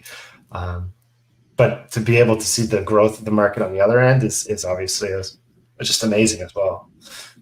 You We can should answer give something this. away before we give it. We've been going a while. We should give some top shots. All right. I wanted to open a pack with him with Austin on too, Let's and do I was going to give away something. So let me while you get all situated and set up, let's give away some moments. So I have some stuff left over from the birthday stream that I didn't get to last week. Someone, Chugs, were you saying that someone in the chat was saying I didn't send something? Yeah, and I think it was probably because you had to wait 7 days, and like today, like you probably got it. No, Thursday. No one sent me. I think I don't have the person's Top Shot username. Yeah, I'll send it. It's a Bobby Portis. It's easy. It was the 69, right? It was the 69. I remember giving that 69 away. Yeah, it should be unless you had two Bobby Portises. I do. Yeah, two people sent me Bobby Portises. Yeah, so I don't know. I mean, I don't know which cereal. If you're still in the chat, send me a DM. He sent me a DM too. I mean, cool. I could put you in touch. All right, so I'm pretty sure this IQ is not something that we gave away last week. I could be wrong, but yes. So we're gonna give away this Emmanuel quickly. You need to type in the chat IQ. Everybody in the chat IQ. Only type it if you actually have a Top Shot account, or go make one and then go from there. So we're gonna do that IQ. Hey Austin, real quick. Yeah. What's your thought on what's your thought on the Memphis Tigers right now? Because I know that you care, because they're just like they're the main story of basketball for everybody right now, because they got Rasheed Wallace, Larry Brown on the bench with Penny. They just got Imani Bates, like who's going to be like on Top Shot next, not this year, but next year for sure. Yeah. Are you so like in Top Shot, or are you aware of all that, what's been going on and stuff, or Imani Bates in that regard? I'm obviously quite familiar with Imani Bates. I was able to sort of keep up with Imani Bates just at Slam, his sort of journey, to see him come and keep at it as such a high profile like kid, and just to keep getting better and better. That's going to be just fascinating to see him. I completely forgot about the Rasheed Wallace add to the bench. I know, it's so great. I love it. I just want him to yell "Ball don't lie," like a college kid misses a free throw or something. Yells "Ball don't lie" at him. All right, we're gonna give this away. Let's roll it. Who we got? DP3ZEZ. He wins every time. I feel like. Who? DP3Z. DP. Yeah, that guy. No shit. In my notes from last week, the IQ DP3ZEZ. I swear to God, fucking kidding me. Last week, I swear to God, same guy, Derek Palmer, DP3ZEZ, same freaking guy. That's rigged. That is so rigged. All right, well, good. I was gonna give it to him anyway. Austin, I had to ask you this. I don't know if you're able to really answer this. You could be super vague. The counts for Series 3. Are you guys? I'll word it in a way where you might be able to answer this. Are you guys comfortable with the way counts were at the end of this season? And if you can't answer that, then don't. You mean answer. like the mid counts, like the 40K? Like do you feel like y'all are in a good place with it, or do you think it needs to be reevaluated, or do you think it's being reevaluated? Like I said, you can be as vague as you want on this. I'm curious. I'm very, very curious. Yeah, I mean, in a pretty obvious way, I'm going to punt much of that question because you don't want me answering that question. You want an economist answering that question. You want like a product designer to answer that question. And I don't know.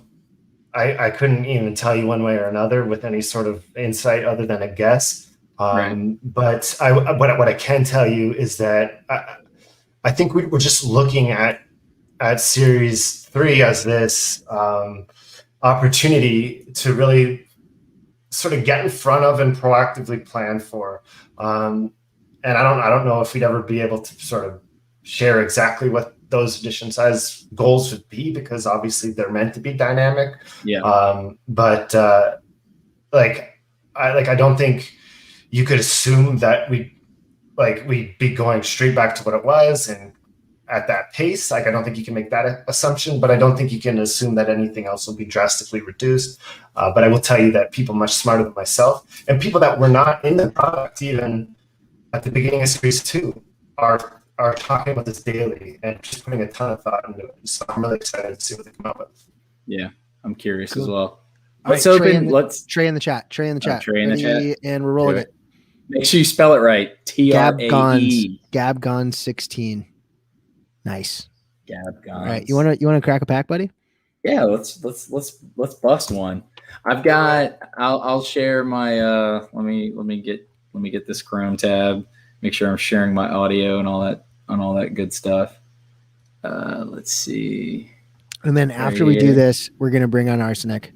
Another Ars0nic, OG. Ars0nic, do you want to come in and watch this? Yeah, with us? he can come in now if he wants. Let's get him. Yeah? There he Cool. is. There's my guy. How's it There's going, my man? guy. One of the another OG. Love it. Great Hey, collector. I'm sorry that you've been sitting there waiting and just listening. No but worries. how are you? Just been hanging.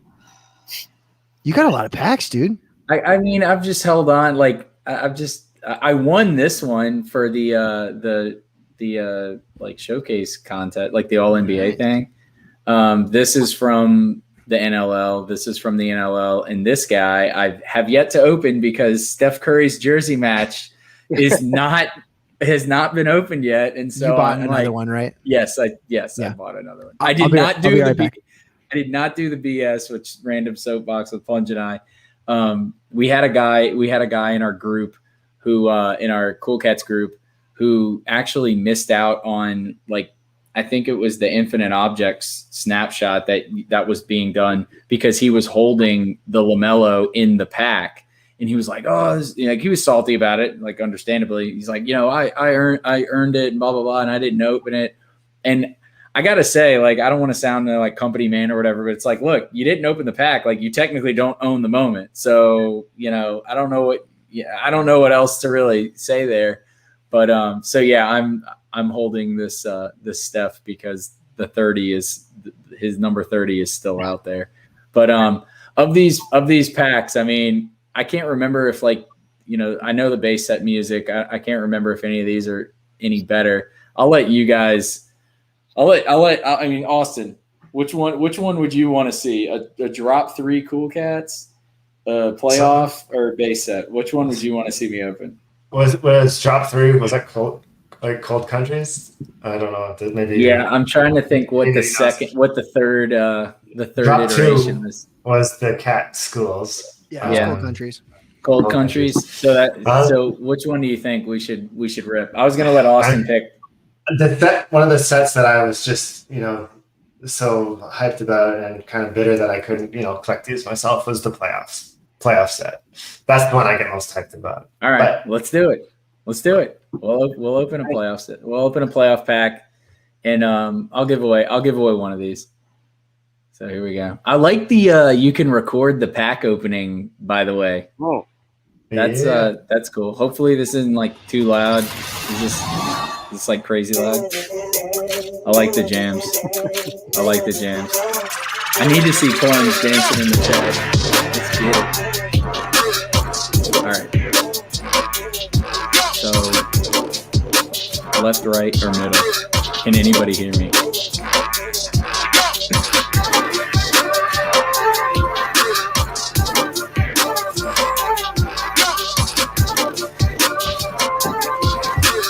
Get out, big man. He says, today ain't your day, Ja. That's All the right. worst moment you could have cracked. You're kidding me. Sorry, Are you serious? This is bullshit. it hurts bad. God dang it. Shit's rigged.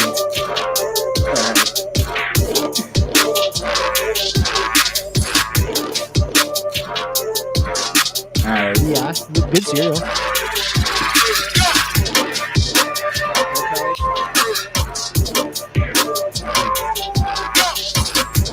Ooh, Pels. oh, Get up, son. Let's go. Man, that's a hammer. All right. So should we rate this pack? You got a Ja, a Zion, and the Brandon Ingram. Like, pretty good. That's pretty good. So I'm going to give away the Rudy Gobert because fuck that guy. I think So we're going to roll. we're gonna roll. No offense, Ars0nic. I know you're a French Canadian, but we're gonna roll a French word. You Pâté know, chinois. I was gonna come up. What'd you say, Ars0nic? Pâté chinois. I was gonna try to. I was gonna try to come up with a short version of dick, but Anglais. Glan, Glans, Glan. Oh God.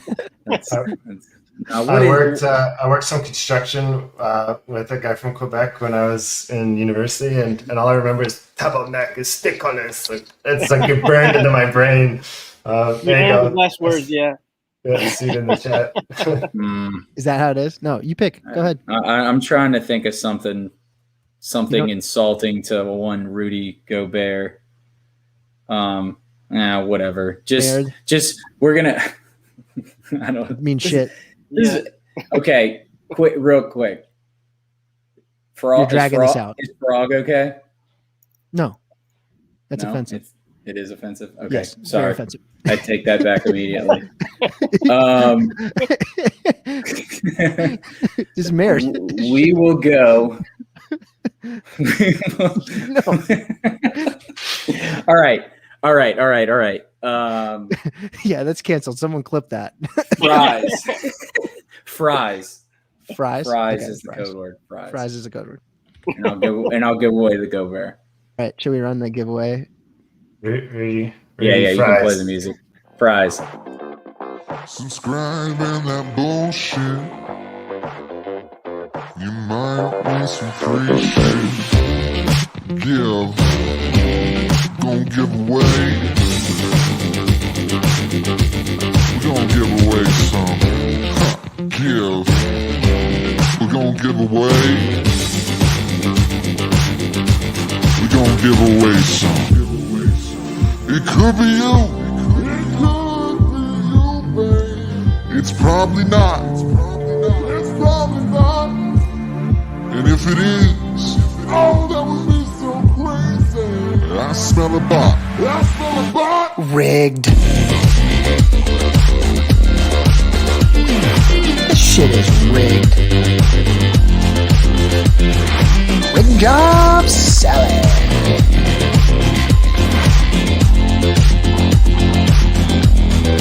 Come on.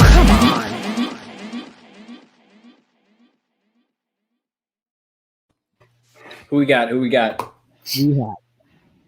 Who's winning? WJ. Double. Oh, our good friend. Double. Warren. Double. Warren Watson Jr. Yeah. Warren. Let's get it. I'll send it to you in 7 days when that stupid man is available for me to send to you. All right. So we're going to shift gears here, Austin, and talk a little bit about Ars0nic's project. But I wanted to personally thank you so much for coming on and chopping it up. I truly enjoyed talking to you about Top Shot and the NBA and the WNBA. So thank you so much for all the knowledge that you imparted. And, this is going to be one of those ones where you're like, tomorrow morning, I'm going to tell everybody, all right, if you don't care about Penelopes, that's okay. But like an hour and 10 minutes in, this is what you need to go watch and spend an hour watching this. You shed a ton of great insight and really appreciate you. I love it. I appreciate you guys having me on. Love talking about this stuff. Anytime you guys want to chat. And if anybody has any questions about anything, hit me up on Twitter, Discord, especially if you got questions about the WNBA. Sounds good. Yeah. Nice. All right. Cheers, guys. Have later. fun. See you, Austin. Bye. All right. Before we do anything else, I would like to do call something out and show something. So earlier I got this. Whoa. And I don't know who this person is. They followed me. It looks like he's a Twitch streamer. I literally all I did, and when I started this, there were 10 of these, and they were all 0.01. And all I did was just do this, and I copied it and I put it in the chat, and I'm pretty sure all of them have sold, and now he has released more of them. I don't know what's going on. Randomly generated plungers. I'm not involved in this. DYOR, guys. do your DYOR, kids. do your own research, but it Yeah. looks like a handful of people bought fucking plungers. So They're squatting on them, Plunge. They're expecting you They're to buy them squatting. all back. So Duh. the cow Yeah. one. so this Oh, so this is God. one end of the NFT spectrum in terms of art, in terms of utility. I don't know if it has any utility. Ars0nic, you're playing in a very different end of the pool on the NFT spectrum in terms. So why don't you walk us through what you got going on? I know that if anybody was here or watched the First Mint show earlier, he came on and talked, but can you sort of give us the like what are you involved with? How's what's coming up? What do you got going on? Yeah, I guess most people around Top Shot doesn't know that I'm producing some generative hearts. I've dropped the Unigrids a couple of months back. For those who are not aware of them, they were the first NFTs to have music on chain, 100% on chain. And now I will be dropping my next project called Beatboxes, which are fully immersive generative art with audio as well. Yeah, you can throw that video should give us a good You guys idea. hear this? I can hear it. Okay. I don't know if my video is You choppy. could- I was going to say I could share my screen if your internet's a little choppier. Show it. But Okay, I don't know if it's showing well for everybody, but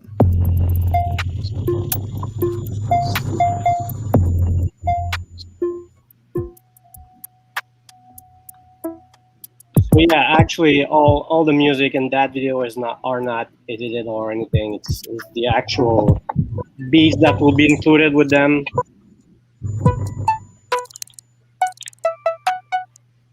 yeah, I'm this is listening very to it. this is very much up Freddie got a dance alley. Yeah. Caruso just like he just Yeah. found heaven right now. So yeah, So talk to us about the tech. Like, what did you guys do with this? How did it come to be? yeah. On the audio side, everything it's made in JavaScript, just using oscillators and frequencies and math. It's a very very geeky thing, I would say. It's not easy to explain, but yes, everything it's fully randomly generated from the transaction hash when you mint the piece, and there won't be two the same one. Each one will be unique. Each one will be unique, yes. And visually, we use the A-frame library, which is a VR library, to reproduce the same thing the same way. Everything it's coded. It's all made from code and maths. There's no end drawing or anything. It's all computerized and fully randomly generated as well. It's a good question from Mike here, and it's a one that's not a dumb question because I have the same thing. How does one like go about determining rarity or like uniqueness when there's 841 and all of them are the same, or excuse me, all of them are different? Yeah, the rarities come from different aspects. Could be the colors of the different rooms. It could be the size of the shapes. It could be some aspects from the beats. Those rarities are all decided by us at the beginning. So we'll let's say put one color palette will have 5% of chances to be pulled out. Eventually, if you put it too low, there would be possibility that they are never minted. So there's actually possibility for us that the most rare pieces that we have seen so far are not ever minted on the mainnet. But yeah, it's all left to the algorithm to decide which was pull or not, and then after you can compare the data and see what's more rare or not. Interesting. So timing wise, drop is happening soon.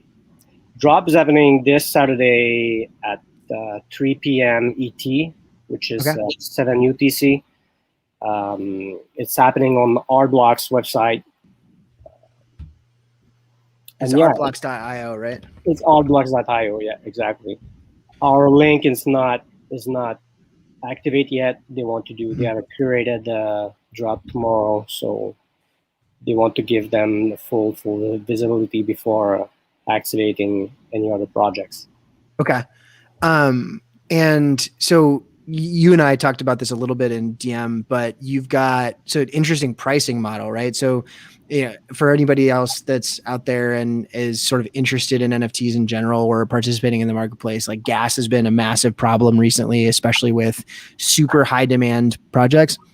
And if you guys didn't know, Unigrids are very, very highly coveted, as with every art block project out there. So I think it sounds like the expectation would be that if you tried to sell these at whatever like actual reasonable price and just released it to the masses, there would be a massive gas war and everything there, meaning, everybody's trying to front run each other by overpaying for this type of thing. So you guys are doing a Dutch auction, if I'm not mistaken, right?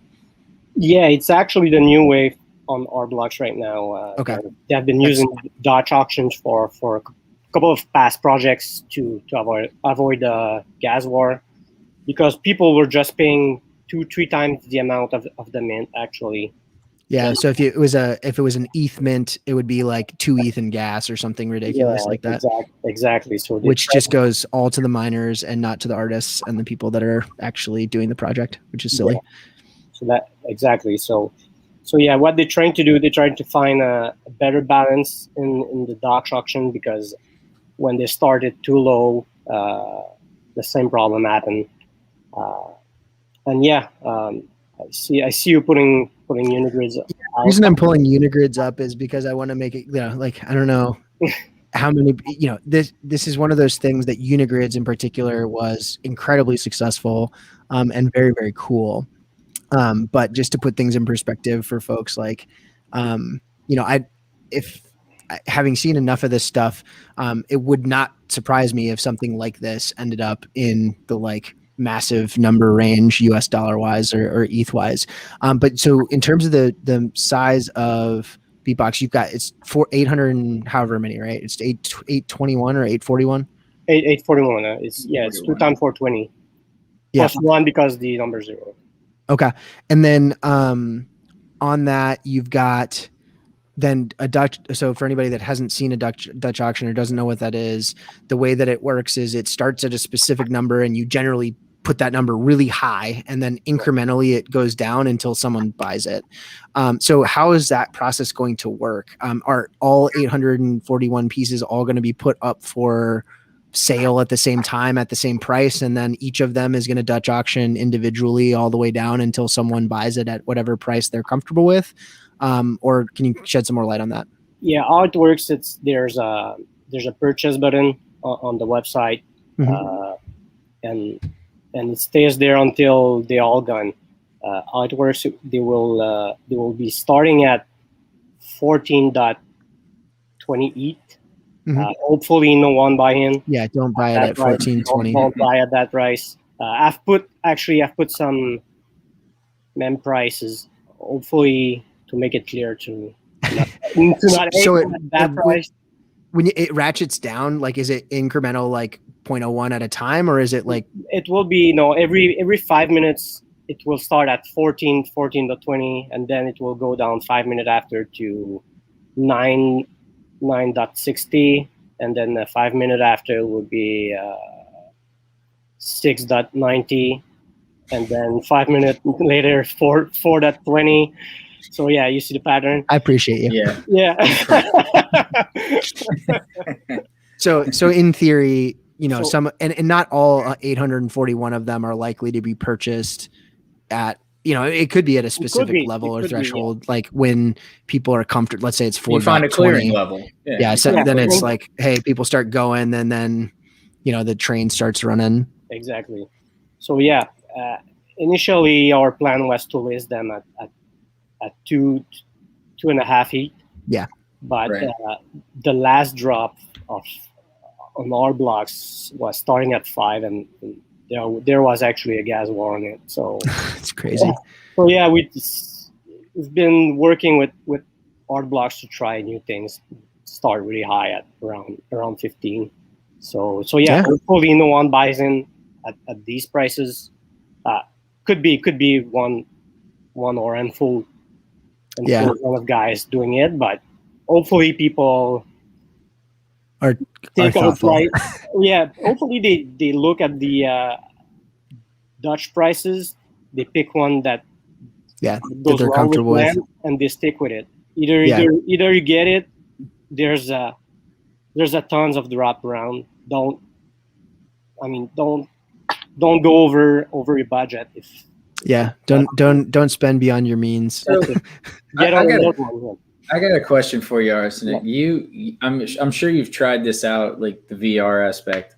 Is this like, if I had an Oculus, like there's apps that I can basically link this thing up. I can stick this thing on, put on some sick headphones, and I can just fully like be in the, like experience this NFT basically. Like, is that exactly? You have that video is it's a desktop view of it. But yes, when you put your Oculus, they have a shape of a box, so you are literally in the box, in person, walking around, and you can look every directions, and you have your beats. So I wanted to create an NFT that you can interact with it, because right now they're all static images. It's not the best for the people who want prints and stuff like that, but I think the space will grow where these kind of art will be more easily displayable or enjoyable. Yeah, like pushes the envelope, just like with the Unigrids thing, like putting music on chain. Like exactly. That's what I want. That's what I like to do. I like to push new tech, new ideas. And then I mean, I did the music on Unigrids.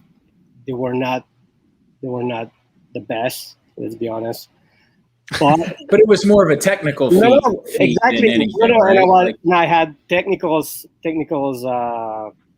things to in my way. The animations and was very heavy. So with the animations plus the music, I had to cut some part of the music. In this one, I've been able to work the music a lot more. Mm-hmm. But after Unigrids dropped, a couple of people jump in and started doing music as well. So it grows the art space. I'm hoping the same happen with the VR one. I hope some people keep pushing and I like doing crazy stuff, I guess. I mean, the same thing. I think Carlini, who was on earlier, had sort of similar vibes in conversation. Is like, for anybody that's seen your Top Shot account and knows you in general and all these other things, like it's not necessarily a function of like, and you're working, you have another job too. You came on the stream last time and talked about LexCore and all those other things that you've got going on. Like, this isn't just a function of like, Ars0nic needs to pay the bills this month. Like this is a tech forward boundary pushing thing. So that's awesome, man. I'm really excited. Thanks for coming on. So just to clear, so you had the TFM stream earlier today on accident. Sorry. Quads. Chugzilla. Chugzilla. I was struck by that first minute tweet. That's funny. That's so funny. I shot DM to Ars0nic. I was like, "Oh, you're cheating on us. You're going to be on TFM." And he's like, talking about it. I thought I was just on your stream. Apparently, he was talking to both Chugs and to Quad. I didn't realize he was talking to both of them. Two different people, which is great. So, hey, now you have twice as many, in theory, people. What are you buying lately, by the way, in Top Shot? Like, Yeah. we got to know, we got you on and the pump is on, like it's back to being, interesting. Like, are you just snagging Zellers basically now, or are they too expensive for you? Basically Zellers, yeah. Plug the audience in. How many do you have now? I'm at 900 right now. And Goal on a mission to 1,000. Yeah, and I've been grabbing O's as well. I'm up to 16 now. Oh, Jesus man. Christ. Love it. At a certain point, you and Zeller, Cody, you got to have like a little family vacay or something. You go hang What's out. the low ask on these? Is it still at like $60 or is it no, they went a lot. Because it was like right before our stream that like we had 129. There you go. Ooh. Yeah, it was like when that stream a while back. It was, it pumped right before the stream, right? It went up from like 25 or whatever it was to like 60 or something. It's like, damn, we're like getting out of reach on some of this stuff. But yeah, so we are quickly approaching the almost 3-hour mark. Do you guys have anything you want to do before we call it a night here? Anything else, Ars0nic, that you want to talk about or want to make sure to hit on? I know you listened in on all the Top Shot conversation. Curious your thoughts on how things are going there. If there's anything specific that you're sort of like really, really looking forward to or anything like that. Yeah, if I can add just one thing about beatboxes. Yeah. I will put aside some of the money of the drop. And what we want to do is start producing artists that probably don't have the fun to do it. Mm-hmm. So we'll probably put 150K to produce people. Yeah. And then nice.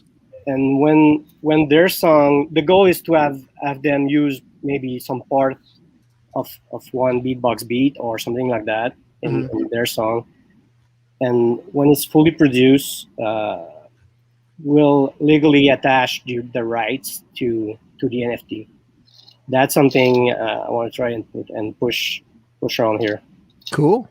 Yeah. So if you own that NFT, you will own the song rights as well. That's what's up. That's awesome. Awesome. Very cool. That's really cool. Very and cool. outside that, yeah, I guess that's pretty much it. If you guys want to do another give a little giveaway before sure. leaving, I can happy to. always up for tossing. I still need to give because Carlini sent 100 subs. I got to give away one of my purrs, man. Purrs. Little plunge. I bought actually a pearl in Oppies while waiting. Yeah, while you were waiting, you bought one. Yeah, I could chip in Kevin Durant. Let's do it. 7,500. Oh, nice. Ooh, yeah, that's a great moment. That's a couple $100. Bucks. That's a solid moment for sure. Somebody be happy to be hanging around for that. All right. So what do you want? Snooze bot engaged. Yeah, let's go. Let's go. I think this is up to like a couple hundred, $300 or $400, right? I don't know. I don't look lately. Yeah, 310. It pays to stick around and be a sub. Yeah. Stream. All right, let's. What do you want the giveaway code to be? Everyone started with Zeller already. Beat box. Yeah, beat boxes. Let's do that. Boxes is the word. Yeah. All one word. Beat boxes. Yeah. All right. Beat boxes. Beat boxes. We're gonna do this. Boxes. We're gonna do a quick one here. So get it in. Beat boxes. Need like 20 seconds, 30 seconds. Okay, everybody in. Beat boxes. Beat boxes. Beat boxes. Beat boxes. Beat boxes. Beat boxes. Boxes. All right, let's roll it. Scrappy 434. Scrappy with the win. Subscriber since today. Congratulations, Scrappy 434. If you haven't been here before, your job is to get me your Top Shot username. Yep. Oh gosh. Yeah. You can just type it in the chat right now and I can just send it to Ars0nic. If you got it. If not, find me on DM after the fact. Scrappy 434. Hit us with your Top Shot username. And if you don't have one, go get one. and then give it Get to an Asia. Get an Asia Wilson. Get an Asia Wilson. And then I got to give away a Penelope, huh? I guess you do. I guess I do. I guess no, I do. Let's. Yes, you do. Which one are you gonna do? Are you gonna just pick a random one? Or I mean, well, the one I paid the cheapest for. Yeah, that would make sense. Are they all plunger ones? Or you? Yeah, they're all I mean, those are the plunger only ones, I right? have. Yeah. Yeah, you only bought the plunger ones. Ars0nic, you got one right earlier, Yeah. like while we were talking. Yeah, I got a golden helmet. Yeah, that's right. The golden knight one. Sarah, Very no. nice. Very nice. Scrappy, why don't you confirm what your Top Shot thing is and send it to me on Twitter or Discord, so that we don't send it to the wrong wallet. Yeah. All right. What are we gonna do? So I'm literally gonna sort by like last, like lowest, highest last sale, and then I'm gonna go to the bottom of it, the cheapest one that I sold. Okay, so this one, 0.124 is what I paid for it, and floor is There at you like go. 0.17. So this one we're gonna give away. What are we gonna talk? What should be the Carlini. Perlini? I love that. Pretty. Perlini. Carlini. 2 R's. Perlini. Urrlini. Perlini. Perlini. Perlini. So which one did you get? I got. Let me check number.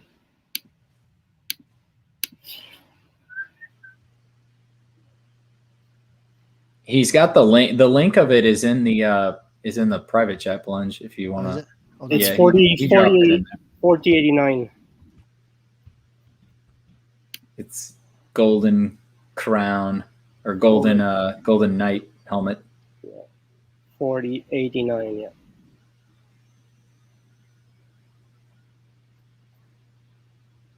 Just check the private chat. Yeah, Here, yeah. I'll copy it. I got it. You got it? All right. Yeah. I had There to- he is. There he is. That's a sexy little Perlini. Perlini is what we got in the chat.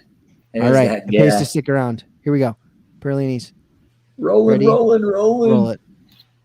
Kialoha. Aloha. Congratulations. 311. We know you. But hit me with your wallet address. Fun fact, if you're ever sending someone your wallet address, make sure to put it in its own message so that they can copy it. And, Yes. I hate that. And that, Yes. nobody would know. But like, man, copying from like, because I do all of it on mobile. It's Mobile. awful. Yes. It's awful. So yeah, Kialoha, hit me up in Discord with your ETH address. I think that's it. I think Yeah. we should probably get away before we give away all of our fortunes. I have one shout out, semi plug.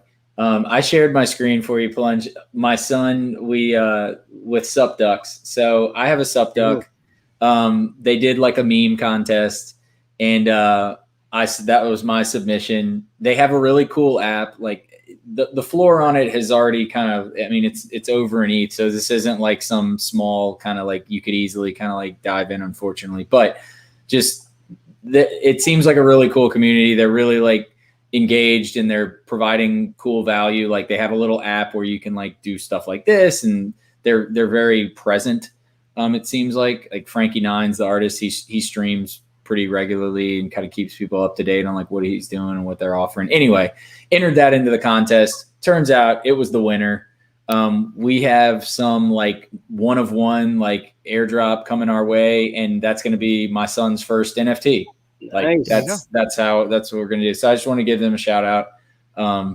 That's my duck. That's my son. He was posing. He wasn't like intentionally posing like that. Like he's 4. Like he was just sitting there like looking at the TV. That's and funny. I was like, I'm going to do this.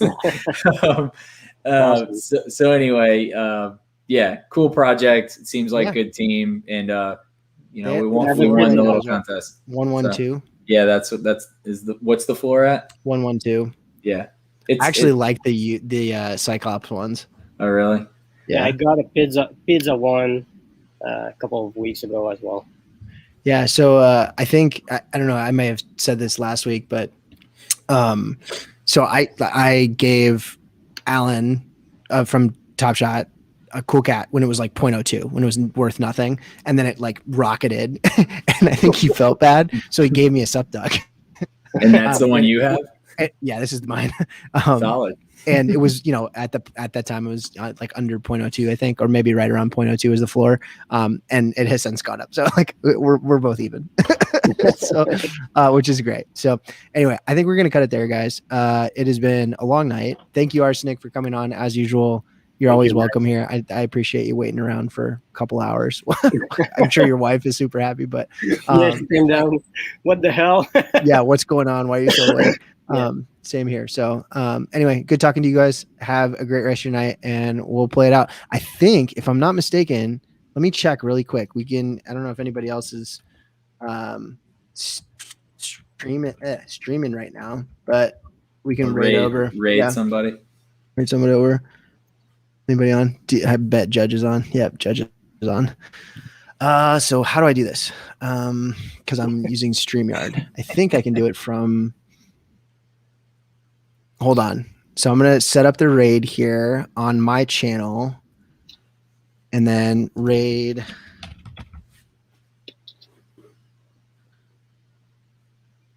Judge has Stripperville founder on right now. Oh, great.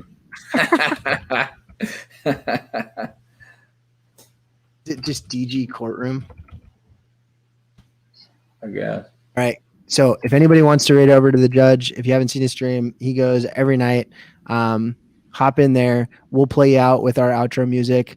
And you can head over whenever. Good night. We'll see you next week. All right. Later, guys. Thank you, guys.